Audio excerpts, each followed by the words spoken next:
Welcome, gentle soul, to another quiet visit with the past.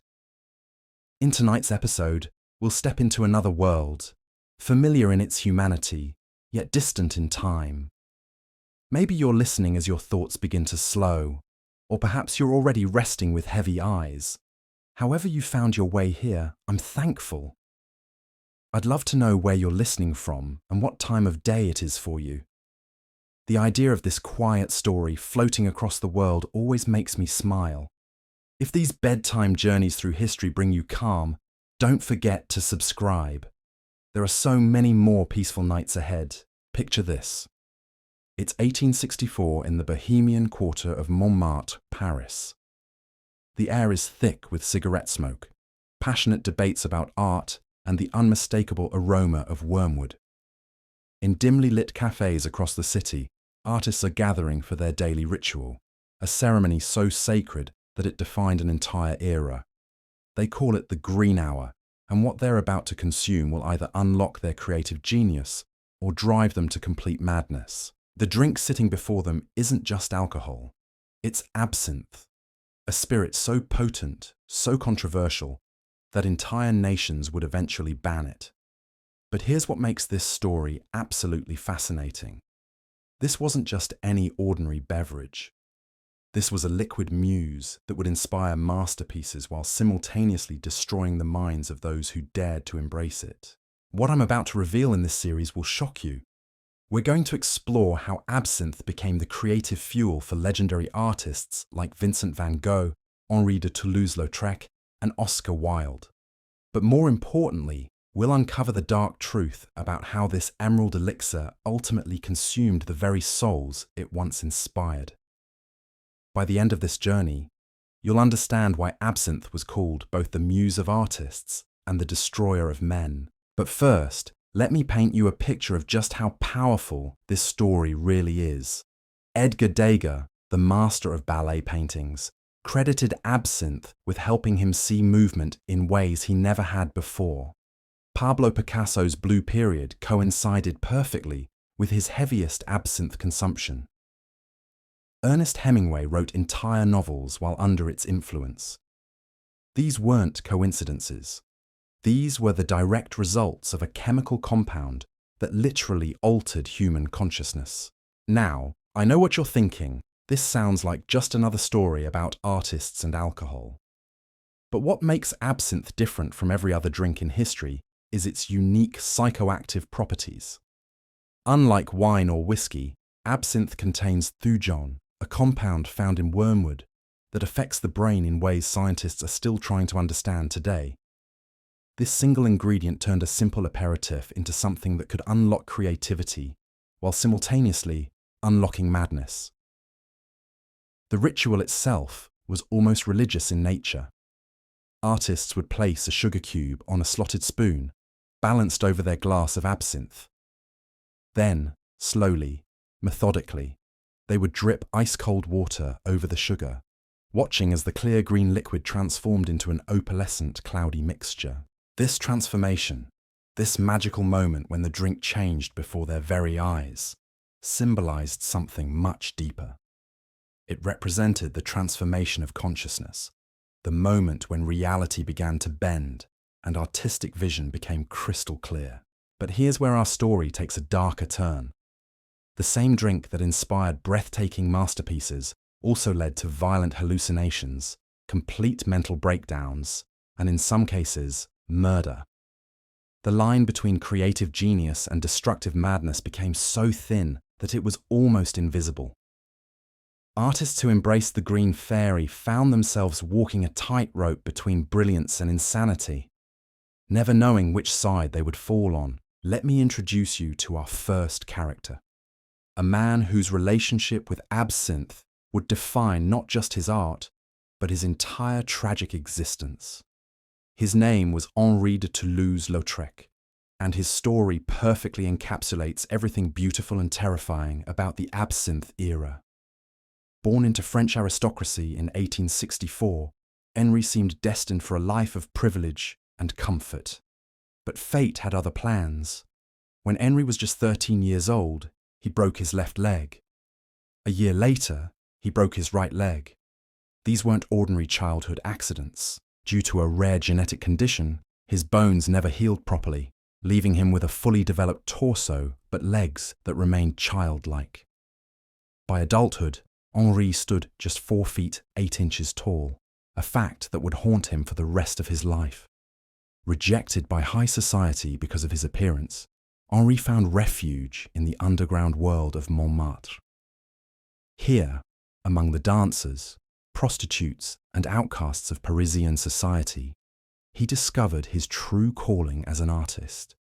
But more importantly, he discovered absinthe, the drink that would become both his greatest inspiration and his ultimate destroyer. Henri's first encounter with absinthe happened at the famous Moulin Rouge in 1889. He had been commissioned to create promotional posters for the cabaret, and it was there, surrounded by can-can dancers and late-night revelry, that he first tasted the Green Fairy. The effect was immediate and profound.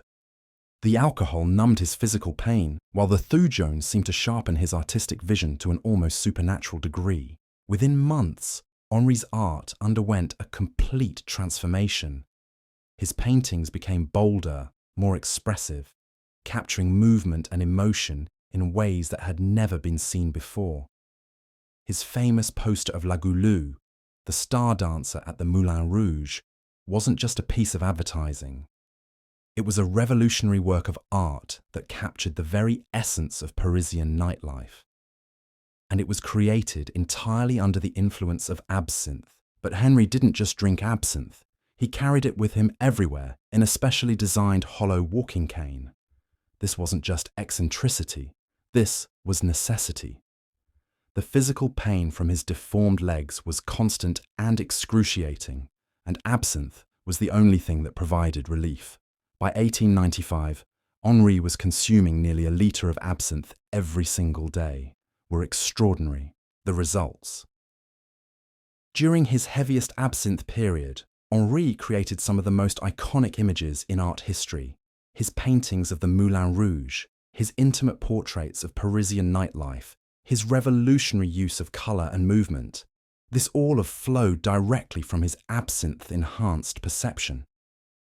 He could see things that others missed, capture emotions that others couldn't express, create art that seemed to pulse with life itself. But the Green Fairy demanded a price for her gifts. As Henri's artistic genius reached its peak, his physical and mental health began a rapid decline. The daily consumption of absinthe was slowly poisoning his body while simultaneously feeding his creativity. He began experiencing violent mood swings, hallucinations, and periods of complete mental absence. Friends reported seeing him paint for hours while carrying on conversations with people who weren't there. The most disturbing aspect of Henri's relationship with absinthe was how it amplified both his talents and his demons. When he was creating, the drink made him feel invincible, capable of capturing the very soul of his subjects on canvas. But when he wasn't painting, the absinthe revealed the deep pain and isolation that had haunted him since childhood. He would spend entire nights wandering the streets of Montmartre, talking to the Green Fairy as if she were a real person, begging her to take away his loneliness. By 1899, Henri's absinthe consumption had reached truly dangerous levels.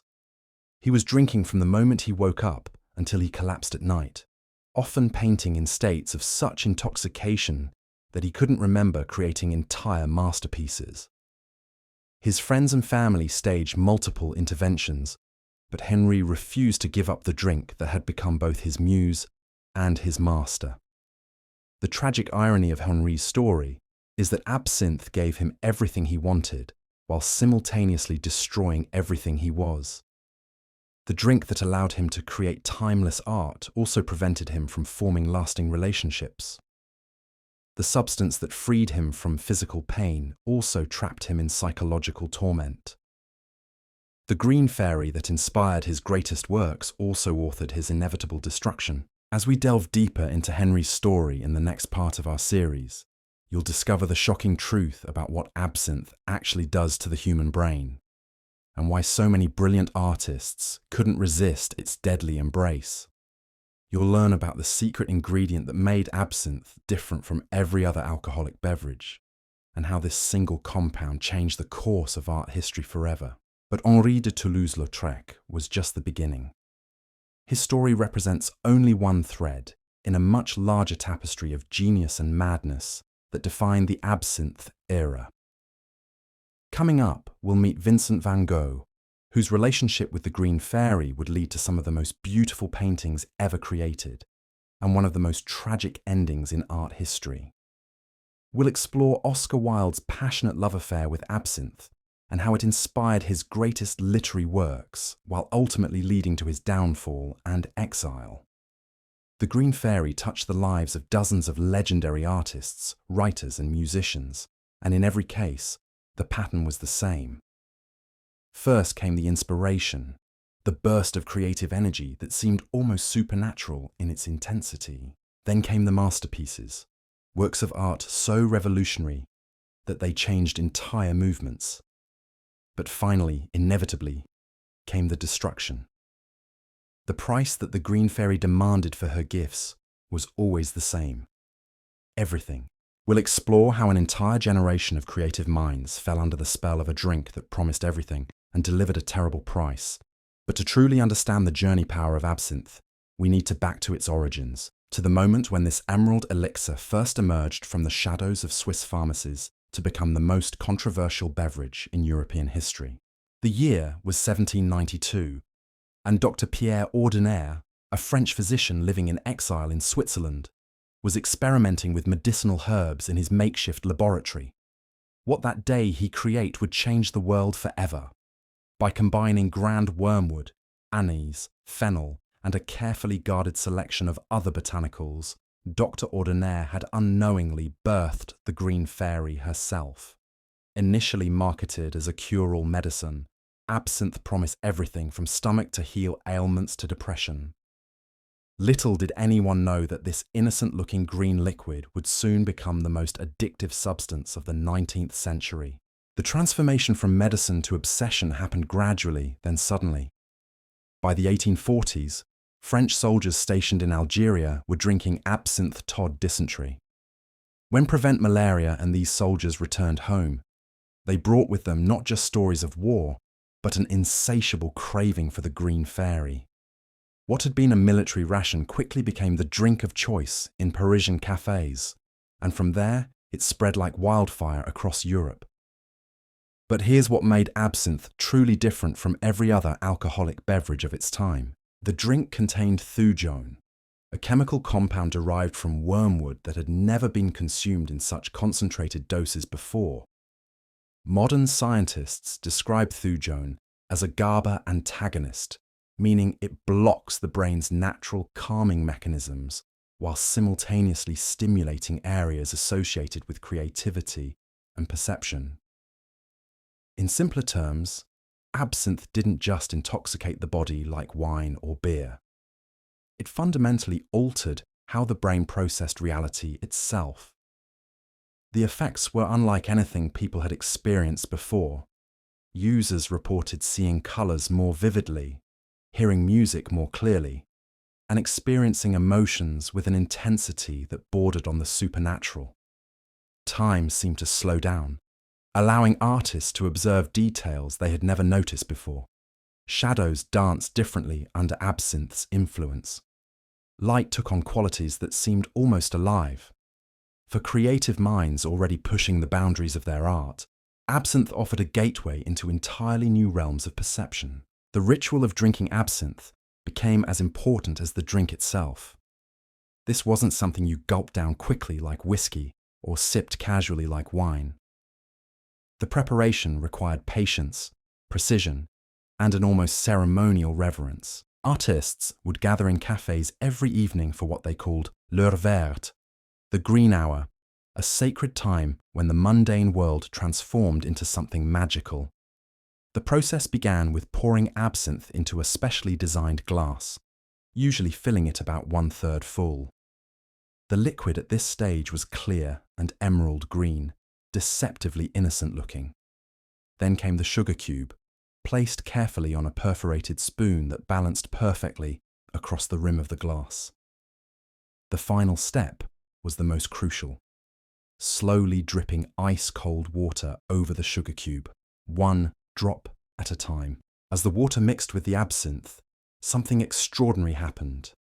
The clear green liquid began to cloud, transforming into an opalescent, almost pearlescent mixture that seemed to glow from within. This transformation was called the Lausch, and it represented far more than a simple chemical reaction. For the artists watching this metamorphosis, it symbolized their own transformation from ordinary human beings into vessels of creative inspiration. The Lausch effect occurred because of the essential oils in the absinthe, particularly those from anise and fennel, which are soluble in alcohol but not in water. As the water diluted the alcohol content, these oils came out of solution, creating microscopic droplets that scattered light and gave the drink its mystical appearance. But for the artists of the 19th century, scientific explanations mattered less than the magical reality unfolding before their eyes. Edgar Degas, the master of capturing movement in his ballet paintings, described his first absinthe experience as revolutionary. Sitting in the Café de la Nouvelle Athènes in 1876, Edgar watched the green liquid transform before his eyes and felt something shift in his perception. When he looked up at the dancers rehearsing in the café's mirror, he could suddenly see the mathematics of their movement, the precise angles of their bodies, the fleeting expressions that revealed their inner thoughts. That night, Edgar went home and painted what would become one of his most famous works, L'Absinthe. The painting shows a woman and man sitting at a café table, both lost in their own worlds, the woman staring vacantly ahead with a glass of the pale green drink before her. The painting captures something essential about the absinthe experience, the way it could simultaneously connect you to profound artistic insights while completely isolating you from human connection. The speed at which absinthe spread through artistic communities was breathtaking. By the 1860s, virtually every major artist, writer, and musician in Paris had tried the Green Fairy. But more than just trying it, they were incorporating it into their daily routines, their creative processes, and ultimately, their very identities as artists. Paul Verlaine, the influential French poet, wrote his most celebrated verses while under absinthe's influence. His poem, The Green Fairy, described the drink as both lover and destroyer, a muse who whispered secrets of the universe while slowly draining away his sanity. Verlaine's relationship with absinthe perfectly embodied the paradox that would define an entire generation. The substance that unleashed their greatest creative potential also contained the seeds of their destruction. Arthur Rimbaud, Verlaine's protégé and lover, took his absinthe consumption even further. The young poet believed that systematic derangement of the senses was essential for true artistic vision. Absinthe became his primary tool for achieving this derangement, and the results were spectacular.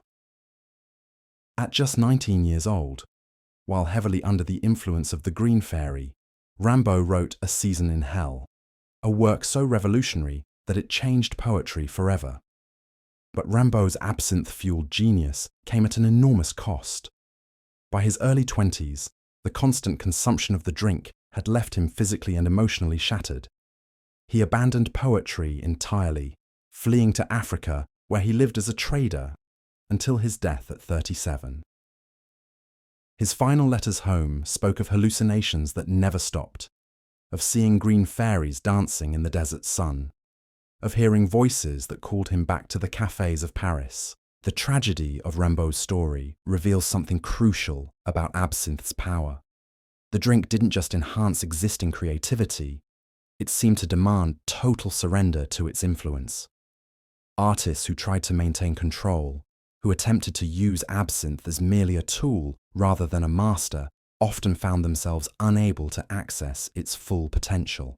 But those who gave themselves completely to the Green Fairy's embrace discovered creative powers they never knew they possessed, even as they sacrificed their health, their relationships, and ultimately their lives. As absinthe's popularity exploded across Europe, Its effects on artistic output became undeniable. The period from 1860 to 1910, which coincided exactly with absinthe's golden age, produced some of the most revolutionary art in human history. Impressionism, post-impressionism, symbolism, Art Nouveau. These movements all emerged during the height of absinthe consumption, and their characteristics perfectly mirror the drink's effects on human perception. The Impressionists' focus on capturing fleeting moments of light and colour reflected absinthe's ability to heighten visual perception. The Post-Impressionists' bold use of colour and emotion mirrored the drink's capacity to intensify feelings. The Symbolists' interest in dreams and mystical experiences align with absinthe's psyche perfectly-oactive properties. It was as if an entire era of artistic innovation had been filtered through the lens of the Green Fairy's influence. Claude Monet, though more moderate in his absinthe consumption than many of his contemporaries, credited the drink with helping him see light in new ways. His famous series of cathedral paintings, capturing the same subject at different times of day, were created during a period when he regularly consumed absinthe during his afternoon painting sessions. The subtle variations in light and colour that make these paintings so extraordinary may have been impossible to perceive without the heightened visual acuity that absinthe provided. Paul Cézanne took a different approach, using absinthe as a reward system for his work. He would paint for hours in a state of complete sobriety, pushing himself to capture the essential structure of his subjects. But when he finished a particularly challenging piece, he would celebrate with a carefully prepared glass of absinthe, allowing the drink to wash over him as he contemplated what he had created. Cézanne believed this ritual helped him understand his own artistic process, revealing truths about his work that only became visible under the Green Fairy's influence. The financial aspect of absinthe's rise cannot be ignored. As demand exploded, production shifted from small Swiss distilleries to massive French factories. The Pernod Company, founded in 1805, became synonymous with quality absinthe, producing millions of bottles annually buys. But as the 1870 production increased, so did the temptation to cut corners, to substitute cheaper ingredients, to increase alcohol content without regard for safety. This industrialization of absinthe production marked the beginning of the end for the Green Fairy's golden age. What had once been a carefully crafted elixir, balanced and refined, began to vary wildly in quality and potency. Some bottles contained dangerous levels of thujon, while others included toxic additives like antimony and copper sulfate to enhance the green color. Artists who had grown dependent on absinthe's effects found themselves consuming increasingly unpredictable and dangerous substances. The medical community began to take notice as emergency rooms across Europe reported a new type of patient: absinthe addicts suffering from hallucinations, seizures, and violent behavior. Doctors coined the term absinthism to describe a condition that seemed distinct from ordinary alcoholism. Patients exhibited symptoms that went far beyond typical alcohol poisoning: vivid hallucinations, extreme paranoia, and a complete inability to distinguish between reality and fantasy. Dr. Valentin Magnan stood in his laboratory at Sainte-Anne Hospital in Paris, staring at the brain tissue samples before him. The year was 1884, and what he was about to discover would send shockwaves through the medical community and ultimately seal absinthe's fate. These weren't ordinary autopsy specimens. These were the brains of artists, writers, and musicians who had died from what was being called absinthism, and what Dr. Magnan found defied everything physicians thought they knew about alcohol's effects on the human mind. The brain tissue showed patterns of damage unlike anything associated with wine or whiskey consumption. The neurons appeared to have been systematically attacked, with particular devastation in areas responsible for impulse control, reality testing, and emotional regulation. But most disturbing of all was the discovery of microscopic green crystalline deposits scattered throughout the tissue. These crystals, Dr. Magnan would later determine, were concentrated thujon that had accumulated over years of absinthe consumption, What made these findings even more alarming was the speed at which the damage occurred. While traditional alcoholism might take decades to produce visible brain changes, absinthe seemed to accomplish the same destruction in just a few years. Dr. Magnan's research suggested that thujaune didn't just intoxicate the brain, it fundamentally rewired it, creating new neural pathways that craved increasingly intense experiences while simultaneously destroying the mechanisms that might have provided natural satisfaction or contentment. Meanwhile, in the Bohemian quarter of Montmartre, these medical discoveries felt like distant thunder to the artists who continued their nightly rituals with the Green Fairy. The warnings from doctors and temperance advocates only seemed to enhance absinthe's allure. After all, wasn't danger an essential component of great art? Wasn't the risk of madness a small price to pay for transcendent creative vision? Vincent van Gogh embodied this philosophy more completely than perhaps any other artist of his generation. When Vincent first encountered absinthe in 1886 during his time in Paris, he was already struggling with mental instability and financial desperation. His brother Theo's letters from this period describe Vincent as tormented by something he cannot name, searching desperately for a way to unlock the artistic vision he felt burning inside him, but could never quite reach. Vincent's first taste of absinthe occurred at the Café du Tambourin, where he had been having an affair with the Italian proprietress, Agostina Segatori. The relationship was tumultuous and passionate, fueled by artistic debates that lasted until dawn and culminating in nights of shared absinthe consumption. Agostina introduced Vincent to the proper ritual, teaching him to appreciate not just the drink's effects, but the meditative quality of its preparation. The transformation in Vincent's work was immediate and dramatic. Within weeks of beginning regular absinthe consumption, his paintings took on qualities that seemed to pulse with supernatural energy. Colors became more vivid, brushstrokes more dynamic, compositions more emotionally charged. His famous painting, The Potato Eaters, was created during one of his early absinthe periods, and the work captures something essential about the drink's influence: the ability to see profound humanity in the most ordinary subjects. But Vincent's relationship with absinthe was complicated by his existing mental fragility. Where other artists found that the drink enhanced their natural creativity, Vincent discovered that absinthe amplified everything, including his deepest fears and most violent impulses. His letters to Theo during this period describe experiences that sound more like psychotic episodes than artistic inspiration. Seeing halos of light around ordinary objects, hearing voices that commanded him to paint specific subjects, feeling as though his skin was crawling with invisible insects. The most disturbing aspect of Vincent's absinthe consumption was how it interacted with his existing mental illness. Modern psychiatrists believe Vincent suffered from bipolar disorder, possibly complicated by temporal lobe epilepsy. Absinthe's thujaune content would have acted like gasoline thrown on an already burning fire, intensifying his manic episodes while making his depressive periods even darker and more dangerous. Despite these risks, or perhaps because of them, Vincent couldn't stop drinking absinthe.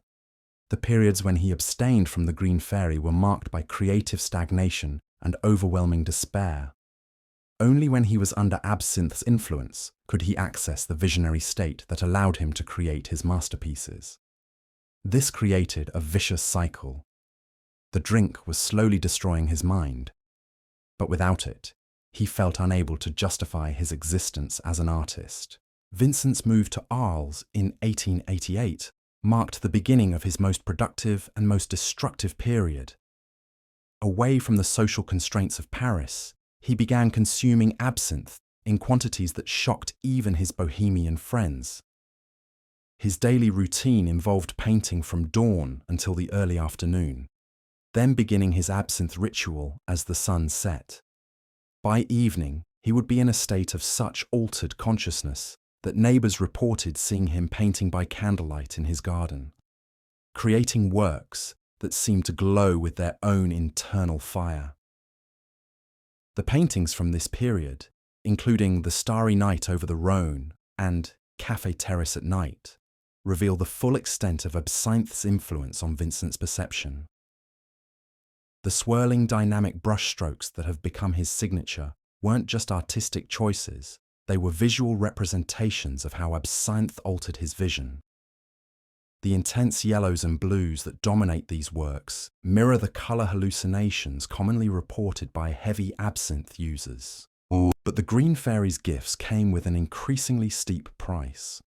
Vincent's letters from Arles describe experiences that sound like sustained psychotic episodes, conversations with stars, arguments with his paintings, nights when he believed his brushes were speaking to him in languages he couldn't understand, but somehow comprehended. His famous self-portraits from this period show eyes that seem to burn with an otherworldly fire, but also reveal the toll that constant absinthe consumption was taking on his physical health. The incident with his ear, which occurred on December 23, 1888, was directly precipitated by an absinthe binge that had lasted several days. Vincent had been painting almost continuously, sustained only by the Green Fairy and occasional pieces of bread. When Paul Gauguin arrived for a visit and criticised Vincent's latest work, something snapped. In a fit of rage, fueled by absinthe and mental illness, Vincent attacked his friend with a razor blade, then turned the weapon on himself when Gauguin fled. The self-mutilation wasn't random violence, it was the logical conclusion of months of escalating absinthe-induced psychosis. Vincent later wrote that he had been hearing voices telling him to cut away the lies, and in his altered state, he believed his ear was somehow preventing him from hearing the true voices of his artistic inspiration. The act was both deeply symbolic and utterly irrational, the perfect embodiment of Absinthe's dual nature as muse and destroyer. Following the ear incident, Vincent was hospitalized and forced to abstain from absinthe for several weeks. The withdrawal was brutal, involving hallucinations, seizures, and periods of complete catatonia. But perhaps more disturbing was what happened to his artistic vision during this period of sobriety. The paintings he created without absinthe's influence, while technically competent, lacked the supernatural energy that had characterized his recent work.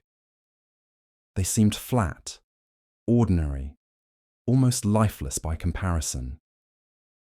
This realization terrified Vincent more than any physical symptom of withdrawal.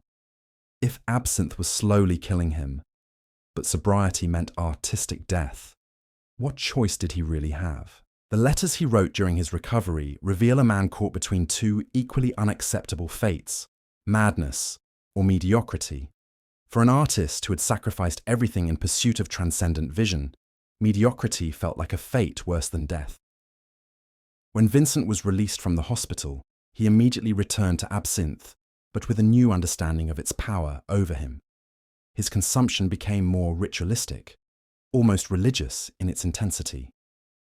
He would prepare his evening glass with the care of a priest performing communion, understanding that he was literally consuming both his salvation and his damnation with each sip.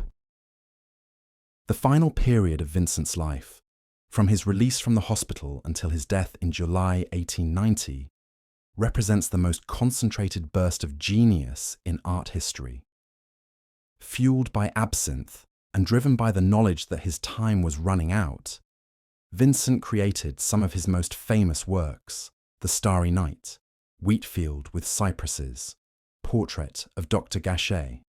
These paintings seem to vibrate with an energy that transcends ordinary artistic expression, as if Vincent had managed to capture something essential about the nature of consciousness itself. But the cost of this artistic explosion was Vincent's complete psychological disintegration. His final letters describe a man who had lost all ability to distinguish between his absinthe-induced visions and reality. He wrote of conversations with the stars, of paintings that moved and spoke, of colours that had their own consciousness and desires. The Green Fairy had given him everything he had ever wanted as an artist. But in return, she had claimed his sanity, his health, and ultimately his life. Vincent's suicide on July 29, 1890, was the inevitable conclusion of his relationship with absinthe. The shot he fired into his chest wasn't just an act of desperation. It was the final surrender to a battle he had been fighting since his first taste of the Green Fairy. In his final moments, witnesses reported that he spoke of being free from the voices, free from the visions, free from the terrible burden of seeing too much, feeling too intensely, creating gently. The tragedy too erg of Vincent's story extends beyond his individual fate to represent something larger about the entire absinthe era. Here was an artist whose natural talent was extraordinary, whose vision was revolutionary, whose dedication to his craft was absolute. But absinthe transformed that dedication into obsession, that vision into hallucination, that talent into a force that consumed everything in its path. Yet absinthe, would Vincent van Gogh have created the works that continue to move people more than a century after his death? Would the starry night exist without the altered consciousness that allowed him to see movement in stillness, energy in emptiness, life in the infinite? These questions haunted the artistic community as news of Vincent's death spread through the cafes of Paris, and they continue to haunt us today. The medical establishment, however, had no such ambiguity about absinthe's role in Vincent's demise. Dr. Magnan's research had provided scientific evidence for what many had long suspected. Absinthe wasn't just another alcoholic beverage. It was a psychoactive drug that could trigger permanent changes in brain chemistry. Vincent's case became a cautionary tale cited by physicians across Europe, proof that the Green Fairy's gifts were too dangerous for civilized society to tolerate. But the artists themselves remained largely unconvinced by medical warnings. If anything, Vincent's tragic end only enhanced absinthe's mystique among creative communities. Here was proof that the drink could unlock levels of artistic achievement that were impossible through ordinary means. The fact that it might also lead to madness and death seemed, to many artists, like a reasonable trade-off for the chance at immortal greatness. This attitude was perfectly embodied by Oscar Wilde, who had followed Vincent's career with great interest and drew his own conclusions about the relationship between absinthe, creativity, and self-destruction. Oscar's approach to the Green Fairy would be fundamentally different from Vincent's tortured relationship with the drink, but no less consequential for his art and his life. Oscar Wilde stepped into the Café de la Paix on a crisp October evening in 1891, his emerald green coat perfectly complementing the absinthe glass that would soon sit before him. Unlike the tortured artists who had come before him, Oscar approached the Green Fairy not as a desperate seeker of inspiration, but as a connoisseur of beauty and experience. His relationship with absinthe would become one of the most sophisticated and ultimately tragic love affairs history. Oscar in literary had first encountered absinthe during his student days at Oxford, but it wasn't until his rise to fame as his most celebrated wit London that he truly embraced the drink's possibilities. For Oscar, absinthe represented the perfect marriage of aesthetic beauty and sensual experience. The ritual of preparation appealed to his love of ceremony, while the drink's effects enhanced his already formidable powers of conversation and observation. What made Oscar's absinthe consumption different from his contemporaries was his intellectual approach to the experience. Where Vincent van Gogh had surrendered completely to the drink's chaotic influence, Oscar sought to harness and direct its power. He developed what he called his green philosophy, a systematic exploration of how absinthe could be used to enhance specific aspects of artistic creation without completely overwhelming rational thought. Oscar's evening routine at the Café de la Paix became legendary among Parisian literary circles. He would arrive precisely at 7 o'clock, dressed impeccably and carrying a leather-bound notebook filled with observations from his day. The waiter would bring his usual glass of absinthe without being asked, along with the ornate silver spoon that Oscar had commissioned specifically for his ritual. The preparation would take exactly 15 minutes, during which Oscar would hold court with whoever happened to be nearby, his wit sharpening with each drop of water that fell onto the sugar cube. But it was after the preparation was complete, after the first sip of the transformed emerald liquid, that Oscar's true genius emerged. His conversations would take on an otherworldly quality, as if the absinthe had unlocked some hidden chamber of his mind where perfect phrases lived in waiting. Fellow writers who witnessed these performances described them as supernatural, as if Oscar had become a conduit for some divine source of wit and wisdom. The influence of these absinthe-enhanced evenings can be seen throughout Oscar's greatest works. The Picture of Dorian Gray, written during the height of his Green Fairy period, contains passages that seem to pulse with the same otherworldly energy that characterized his cafe conversations. The novel's exploration of beauty, corruption, and the price of transcendence mirrors perfectly the themes that dominated Oscar's own relationship with absinthe. But Oscar's masterpiece, The Importance of Being Earnest, represents the pinnacle of his absinthe-influenced creativity. The play's brilliant wordplay, its perfect comic timing, its ability to find profound truth in apparent nonsense, all of these qualities emerged from the heightened state of consciousness that absinthe provided. Oscar would later write that the entire plot came to him during a single absinthe session, arriving fully formed like a gift from the Green Fairy herself. The dialogue in The Importance of Being Earnest reveals the specific ways that absinthe enhanced Oscar's natural talents. The characters speak with a precision and wit that seems almost inhuman, as if each word had been weighed and measured for maximum impact. This wasn't just clever writing, it was the product of a mind operating under the influence of a substance that could slow down time and reveal the hidden connections between seemingly unrelated ideas. Algernon's famous line about the relationship between style and sincerity. In matters of grave importance, style, not sincerity, is the vital thing, could only have been written by someone whose perception had been altered by absinthe. The observation is too perfectly constructed, too precisely balanced between profundity and absurdity, to have emerged from ordinary consciousness. It bears the unmistakable signature of the Green Fairy's influence.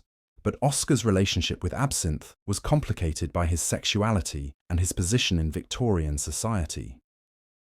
Unlike the bohemian artists of Montmartre, who could indulge their vices openly, Oscar had to maintain at least the appearance of respectability.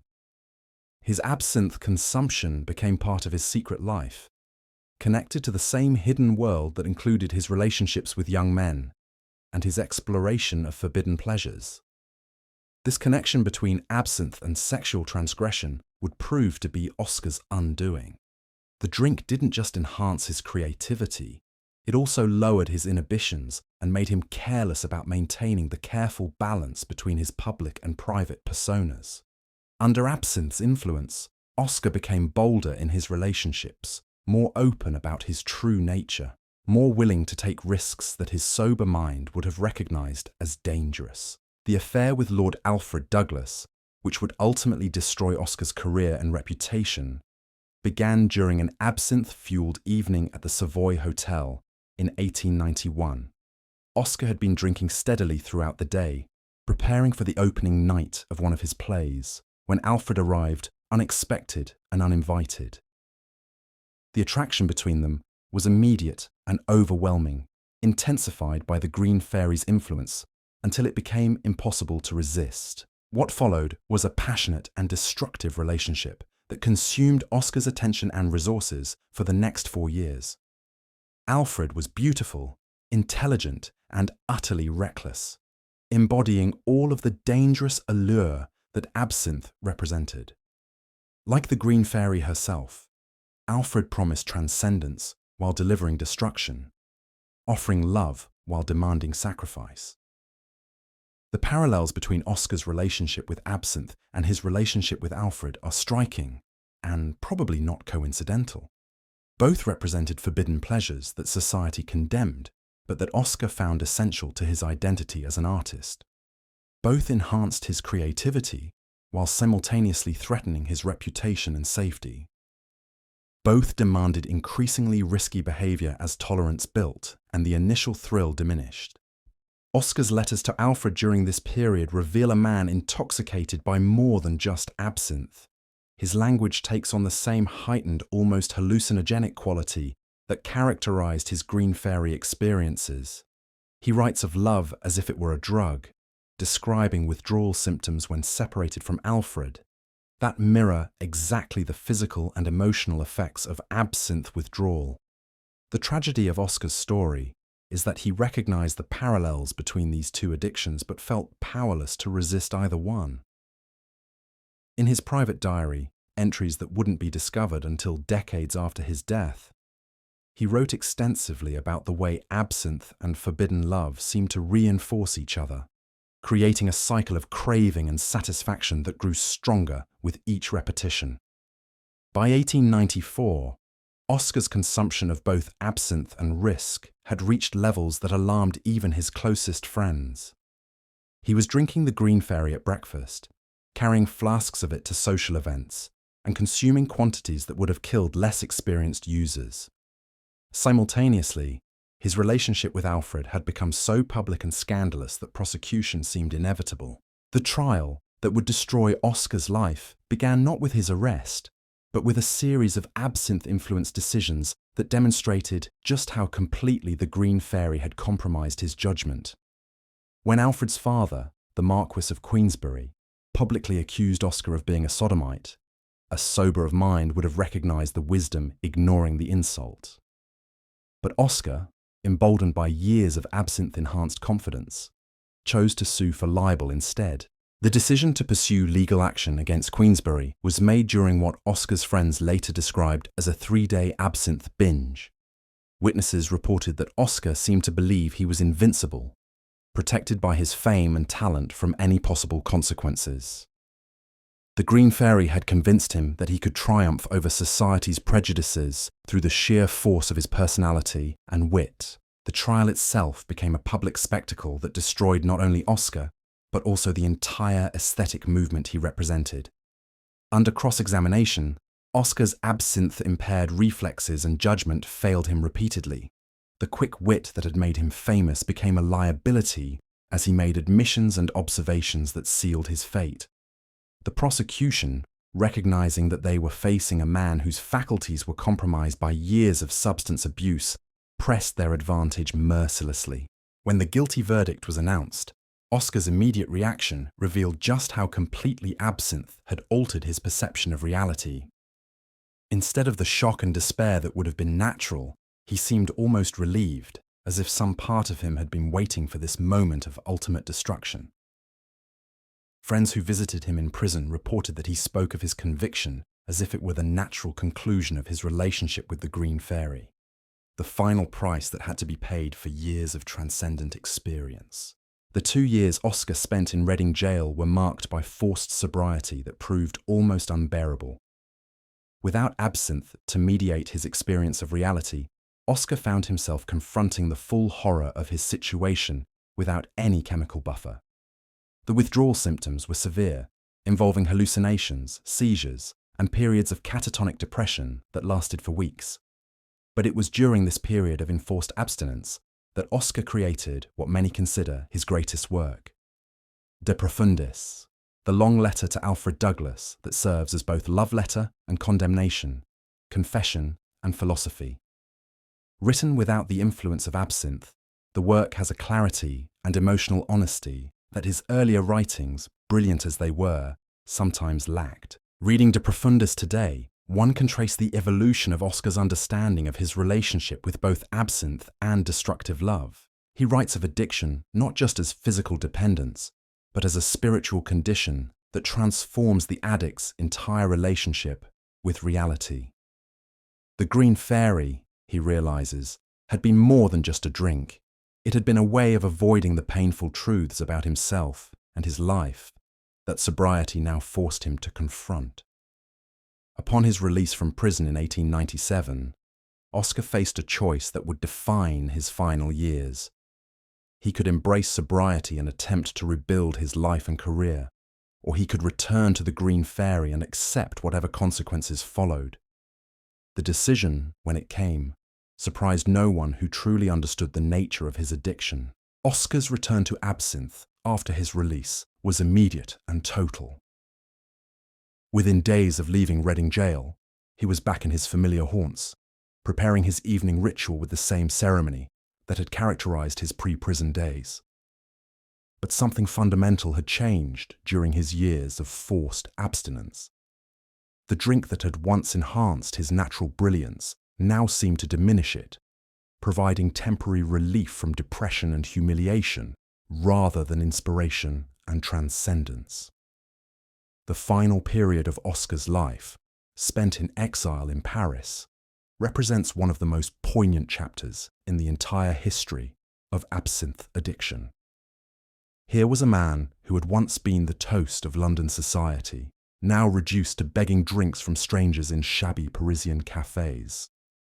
His wit, though brilliant still occasionally, had become unreliable, sometimes sparkling with its old fire, but more often collapsing into rambling incoherence. Oscar's death in November 1900, officially attributed to cerebral meningitis, was almost certainly hastened by years of absinthe abuse. His final weeks were marked by the same symptoms that had characterized Vincent van Gogh's last days: hallucinations, violent mood swings, and a complete inability to distinguish between memory and reality.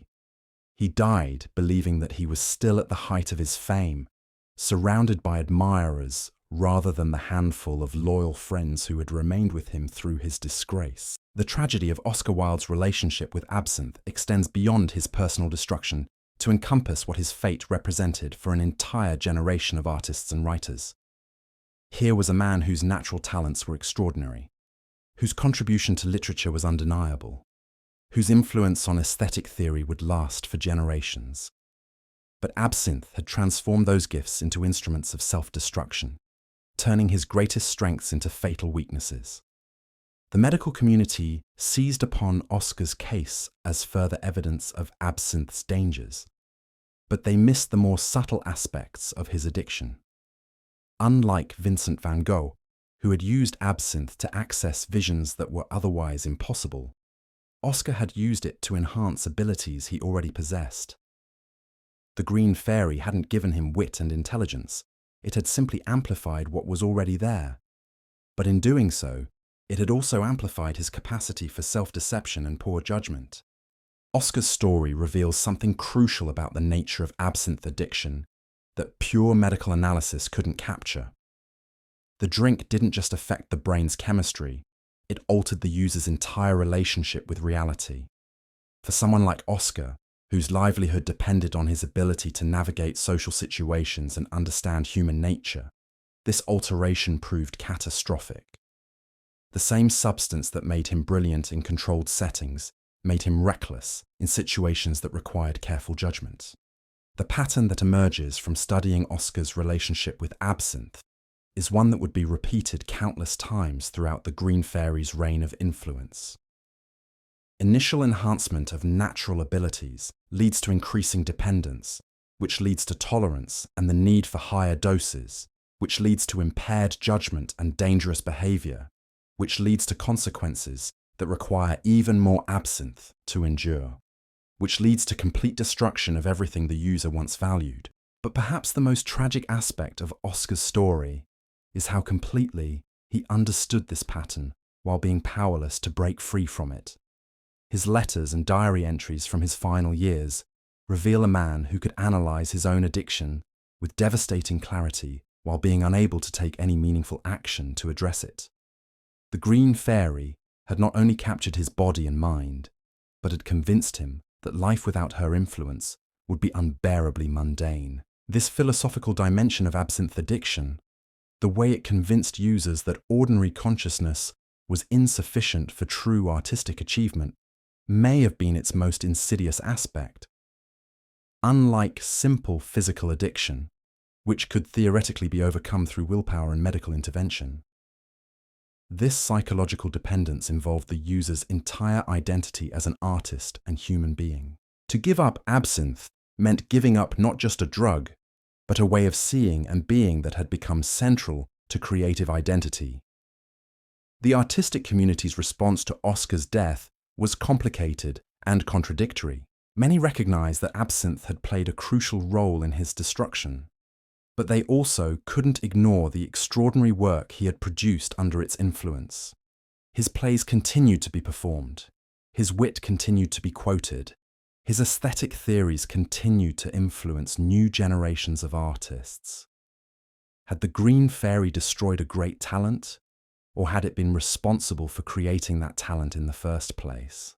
These questions became even more pressing as reports of similar tragedies began to emerge from across Europe.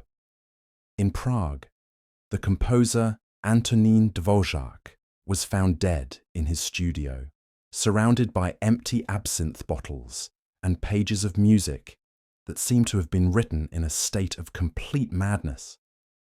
In Barcelona, the architect Antoni Gaudí was hospitalized after an absinthe-induced psychotic episode that left him unable to work for months. In Vienna, the painter Gustav Klimt's famous golden period coincided exactly with his heaviest absinthe consumption, but ended abruptly when he suffered a series of seizures that doctors attributed to thione poisoning. Each of these cases followed the same basic pattern that had characterized the experiences of Toulouse-Lautrec, Van Gogh, and Wilde. Initial enhancement of creative abilities led to dependence, which led to escalating consumption, which led to physical and mental deterioration, which led to either death or the complete abandonment of artistic work. The Green Fairy was revealing herself to be not just a muse, but a predator that specifically targeted the most gifted and sensitive individuals in society. The medical establishment's understanding of absinthe's effects was evolving rapidly as more cases came to light. Dr. Magnan's original research had focused on the physical damage that thione caused to brain tissue, but new studies were revealing psychological effects that seemed even more devastating. Researchers in Berlin documented cases of absinthe users who had lost the ability to experience pleasure from any source other than the drink itself, a condition they termed anhédonique absinthique. This psychological anhedonia explained why so many artists found it impossible to give up absinthe, even when they recognized its destructive effects. The drink hadn't just become a source of inspiration, it had become the only source of any positive emotion whatsoever. Without absinthe, these individuals didn't just lose their creative edge, they lost their ability to feel joy, satisfaction, or contentment from any aspect of life. Dr. Auguste Mottet's research at the Salpêtrière Hospital in Paris revealed even more disturbing findings. Studying the brains of deceased absinthe users, he discovered that prolonged thione exposure didn't just damage existing neural pathways, it created entirely new ones that seemed designed specifically to crave more of addiction, the substance. These pathways were so deeply embedded in the brain's structure that they appeared to be permanent, explaining why even years of sobriety couldn't fully eliminate the desire for absinthe. The implications of Dr. Mottet's research were staggering. If absinthe created permanent changes in brain structure, then addiction to the substance might be truly incurable. This meant that every artist who had embraced the Green Fairy was essentially condemned to a lifetime of either active addiction or the constant struggle against overwhelming cravings that would never completely disappear. These medical discoveries were taking place against the backdrop of a growing temperance movement that was seizing upon absinthe as the perfect symbol of everything wrong with modern urban life. Temperance advocates argued that absinthe represented the ultimate corruption of natural human creativity, an artificial substitute for genuine inspiration that ultimately destroyed everything it touched. The drink became a convenient scapegoat for broader anxieties about industrialization, urbanization, and the changing nature of artistic expression. The temperance movement's campaign against absinthe was brilliantly orchestrated and devastatingly effective. Rather than focusing on dry medical statistics or moral arguments, they used the tragic stories of famous artists to illustrate their points. Vincent van Gogh's self-mutilation Oscar Wilde's imprisonment and exile, Toulouse-Lautrec's early death, these became cautionary tales that resonated with the general public in ways that abstract arguments about public health never could. But the most powerful weapon in the temperance arsenal was the concept of absinthe madness, a supposedly distinct form of mental illness that could only be triggered by consumption of the green fairy. This condition was characterized by violent hallucinations, uncontrollable rage, and a complete break with reality that could transform even the gentlest person into a dangerous lunatic. Whether or not absinthe madness actually existed as a distinct medical condition, the idea of it terrified the public and provided justification for increasingly draconian measures against the drink. The case that ultimately sealed absinthe's fate occurred in Switzerland in 1905, involving a man named Jean Lanfray, who had consumed absinthe before murdering his pregnant wife and 2 children. The incident, which became known as the Absinthe Murders, provided temperance advocates with exactly the kind of shocking example they needed to turn public opinion decisively against the green fairy. The fact that Lanfray had also consumed significant quantities of wine and beer before the murders was conveniently overlooked in the rush to blame absinthe for his crimes. The trial of Jean Lanfray became an international sensation, with newspapers across Europe providing daily coverage of the proceedings. The prosecution's case relied heavily on the testimony of medical experts who described absinthe as a liquid madness that could transform ordinary people into homicidal maniacs. The defense's arguments about Lanfray's history of mental illness and domestic violence were overwhelmed by the emotional impact of testimony about the green fairy's supposed powers of corruption. When Lanfray was convicted and sentenced to life imprisonment, the verdict was seen as a condemnation not just of one man's crimes, but of absinthe itself. Within months, Switzerland had banned the production and sale of absinthe entirely, becoming the first country to take such drastic action. Other nations quickly followed suit, with Belgium, Brazil, and the United States all implementing their own prohibitions before the end of 1905. The artistic community's response to these bans was swift and passionate. Petitions signed by hundreds of prominent artists, writers, and musicians flooded government offices across Europe, arguing that absinthe prohibition represented an attack on creative freedom itself. These petitions painted the green fairy not as a dangerous drug, but as an essential tool of artistic expression that had been unfairly scapegoated by conservative forces that feared genuine creativity. The petition campaigns revealed deep divisions within artistic communities about absinthe's true nature and value.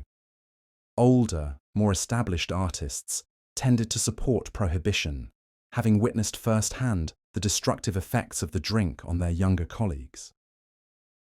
But emerging artists, particularly those associated with the new avant-garde movements, saw absinthe bans as attempts to suppress artistic innovation and maintain traditional cultural hierarchies. Pablo Picasso, then still a young and struggling artist in Paris, became one of the most vocal opponents of absinthe prohibition. His famous painting, The Absinthe Drinker, was created as a direct response to the Swiss ban, depicting a melancholy figure contemplating a glass of the forbidden drink. The painting's blue-green colour palette and distorted perspective perfectly captured the sense of loss and disorientation that many artists felt as their beloved green fairy was systematically outlawed across Europe. But Picasso's defense of absinthe was complicated by his own complicated relationship with the drink. His Blue Period, which produced some of his most celebrated early works, coincided exactly with his heaviest absinthe consumption. The paintings from this era are suffused with a melancholy and introspection that perfectly mirrors the psychological effects of regular absinthe use.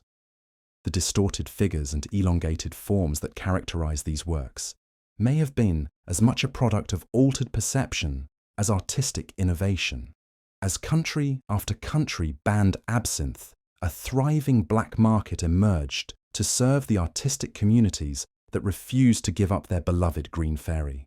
Underground distilleries began producing bootleg versions substit of the drink, often using dangerous suits for the expensive botanicals that gave authentic absinthe its distinctive properties. These illegal versions were frequently more dangerous than the original, containing higher concentrations of thujone and toxic additives that had never been present in legitimate absinthe. The quality of bootleg absinthe varied wildly, creating new dangers for artists who had grown accustomed to the relatively predictable effects of commercial brands. Some batches contained methanol instead of ethanol, causing blindness and death. Others included industrial chemicals that produced violent psychotic episodes. The underground absinthe trade became a deadly gamble where users never knew whether they were consuming their familiar muse or a potentially lethal poison. Despite these dangers, demand for absinthe remained strong throughout the artistic underground. Secret societies devoted to the Green Fairy emerged in major cities across Europe, complete with elaborate initiation rituals and coded communications systems. These groups preserved not just access to absinthe, but the entire culture that had grown up around its consumption, the ceremonial preparation, the philosophical discussions, the shared sense of participating in something that transcended ordinary human experience. The persistence of absinthe culture in the face of legal prohibition reveals something important about the drink's hold on artistic consciousness. This wasn't just physical addiction or even psychological dependence. It was a complete worldview that positioned absinthe as essential to authentic creative expression. For true believers in the Green Fairy, giving up the drink meant giving up their identity as serious artists and accepting the mundane existence of ordinary people. The underground societies that emerges and the culture developed to preserve their own mythology around the drink, transforming it from a beverage into something approaching a religious sacrament. These groups, known collectively as the Order of the Green Fairy, created elaborate hierarchies based on tolerance levels and artistic achievement under absinthe's influence. New members were required to undergo initiation ceremonies that involved consuming increasingly potent doses of bootleg absinthe while creating works of art that would be judged by the group's elders. The most notorious of these societies was the Circle of Emerald Dreams, founded in Paris by a mysterious figure known only as the Verdant Master. This group attracted some of the most talented young artists in Europe, promising them access to pure absinthe and the secrets of channeling the Green Fairy's power for maximum creative benefit.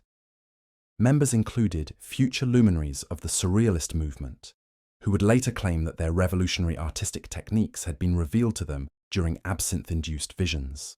André Breton, who would eventually become the leader of Surrealism, first encountered absinthe at a Circle of Emerald Dreams, gathering in 1908.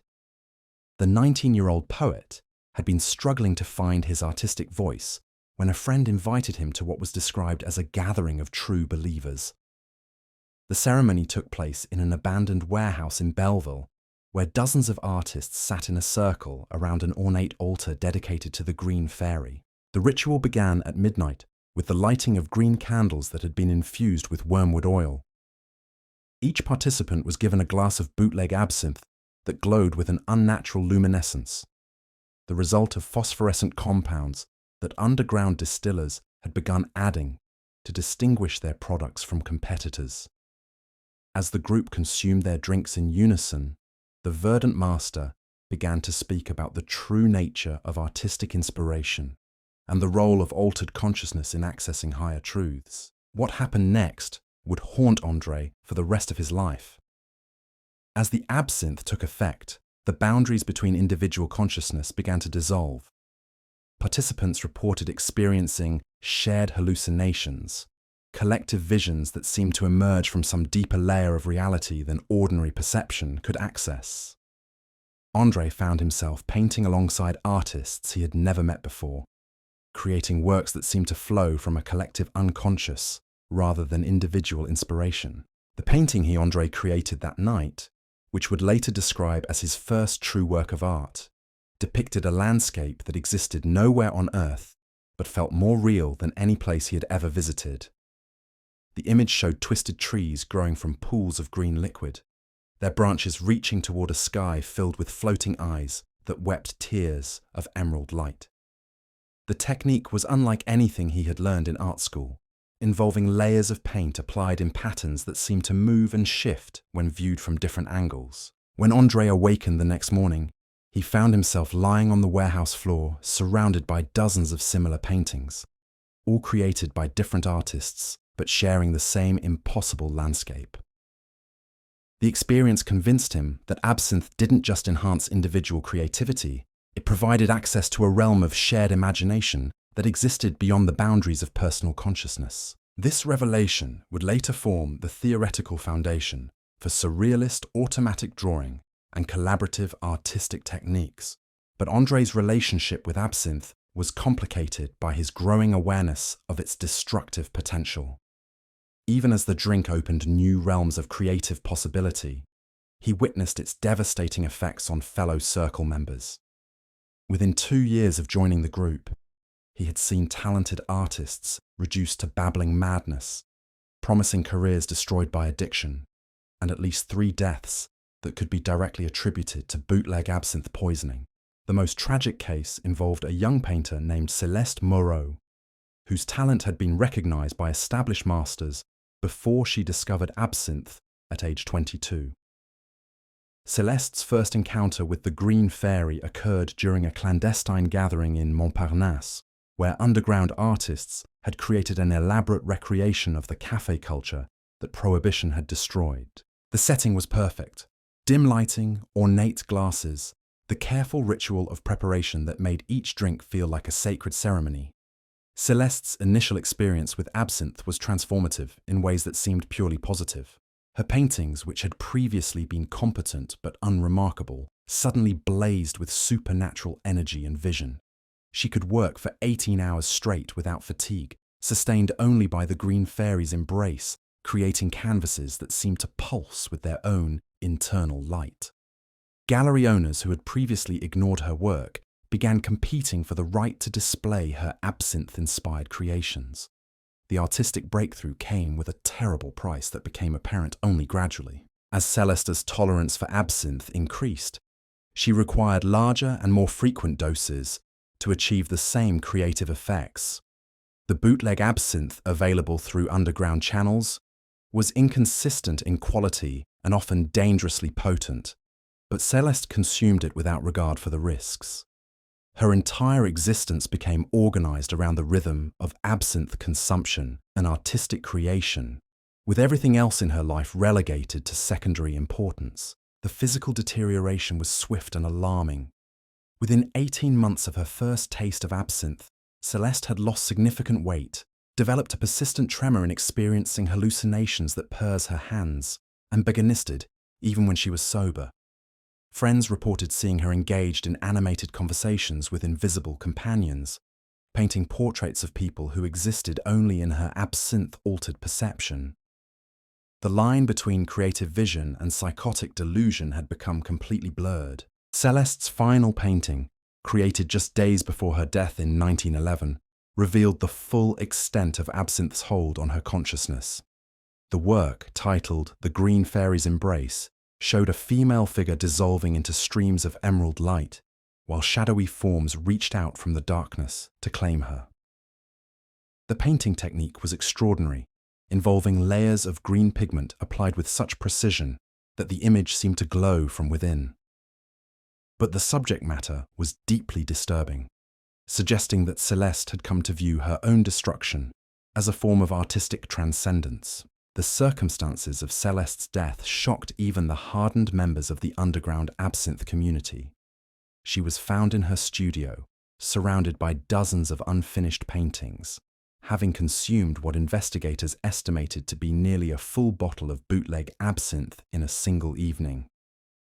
The cause of death was listed as acute alcohol poisoning, but those who knew her understood that she had essentially committed suicide through absinthe, choosing destruction over the possibility of life without the Green Fairy's inspiration. The tragedy of Céleste's fate was compounded by the extraordinary quality of the work she had produced during her brief period of absinthe-enhanced creativity. Her paintings were immediately recognized as masterpieces, commanding prices that would have made her wealthy if she had lived to enjoy the success cruel. The irony was that Absinthe had given her everything she had ever wanted as an artist, but only at the cost of her life itself. Stories like Celeste's began to circulate throughout the artistic underground, creating a growing awareness that the Green Fairy's gifts came with an ultimately unacceptable price. Even the most devoted Absinthe enthusiasts were forced to confront the reality that their beloved muse was also a predator, specifically targeting the most talented and sensitive individuals for destruction. The drink that had promised to unlock human creative potential was systematically eliminating the very people it claimed to inspire. This growing awareness coincided with increasingly effective law enforcement efforts against the underground absinthe trade. Police raids on secret societies became more frequent and more successful, as authorities developed better techniques for identifying and infiltrating these clandestine organizations.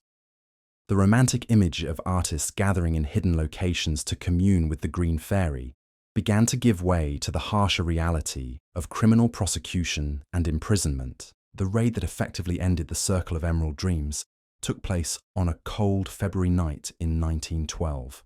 Acting on information from an informant, police surrounded the warehouse where the group held its weekly ceremonies and arrested more than 40 artists in possession of illegal absinthe. The raid made headlines across Europe, with newspapers describing it as a victory against the forces of moral corruption and artistic decadence. Among those arrested was André Breton, whose brief imprisonment provided him with time to reflect on his relationship with absinthe and its role in his artistic development. During his 3 weeks in jail, André experienced the first extended period of sobriety he had known since discovering the Green Fairy 4 years earlier. The withdrawal was physically and emotionally brutal, but it also provided a clarity of thought that he had forgotten was possible. In letters written during his imprisonment, André described the experience of rediscovering his natural consciousness after years of chemical alteration. Colours seemed duller but more stable. Emotions felt less intense but more genuine. And creative ideas emerged more slowly but with greater coherence.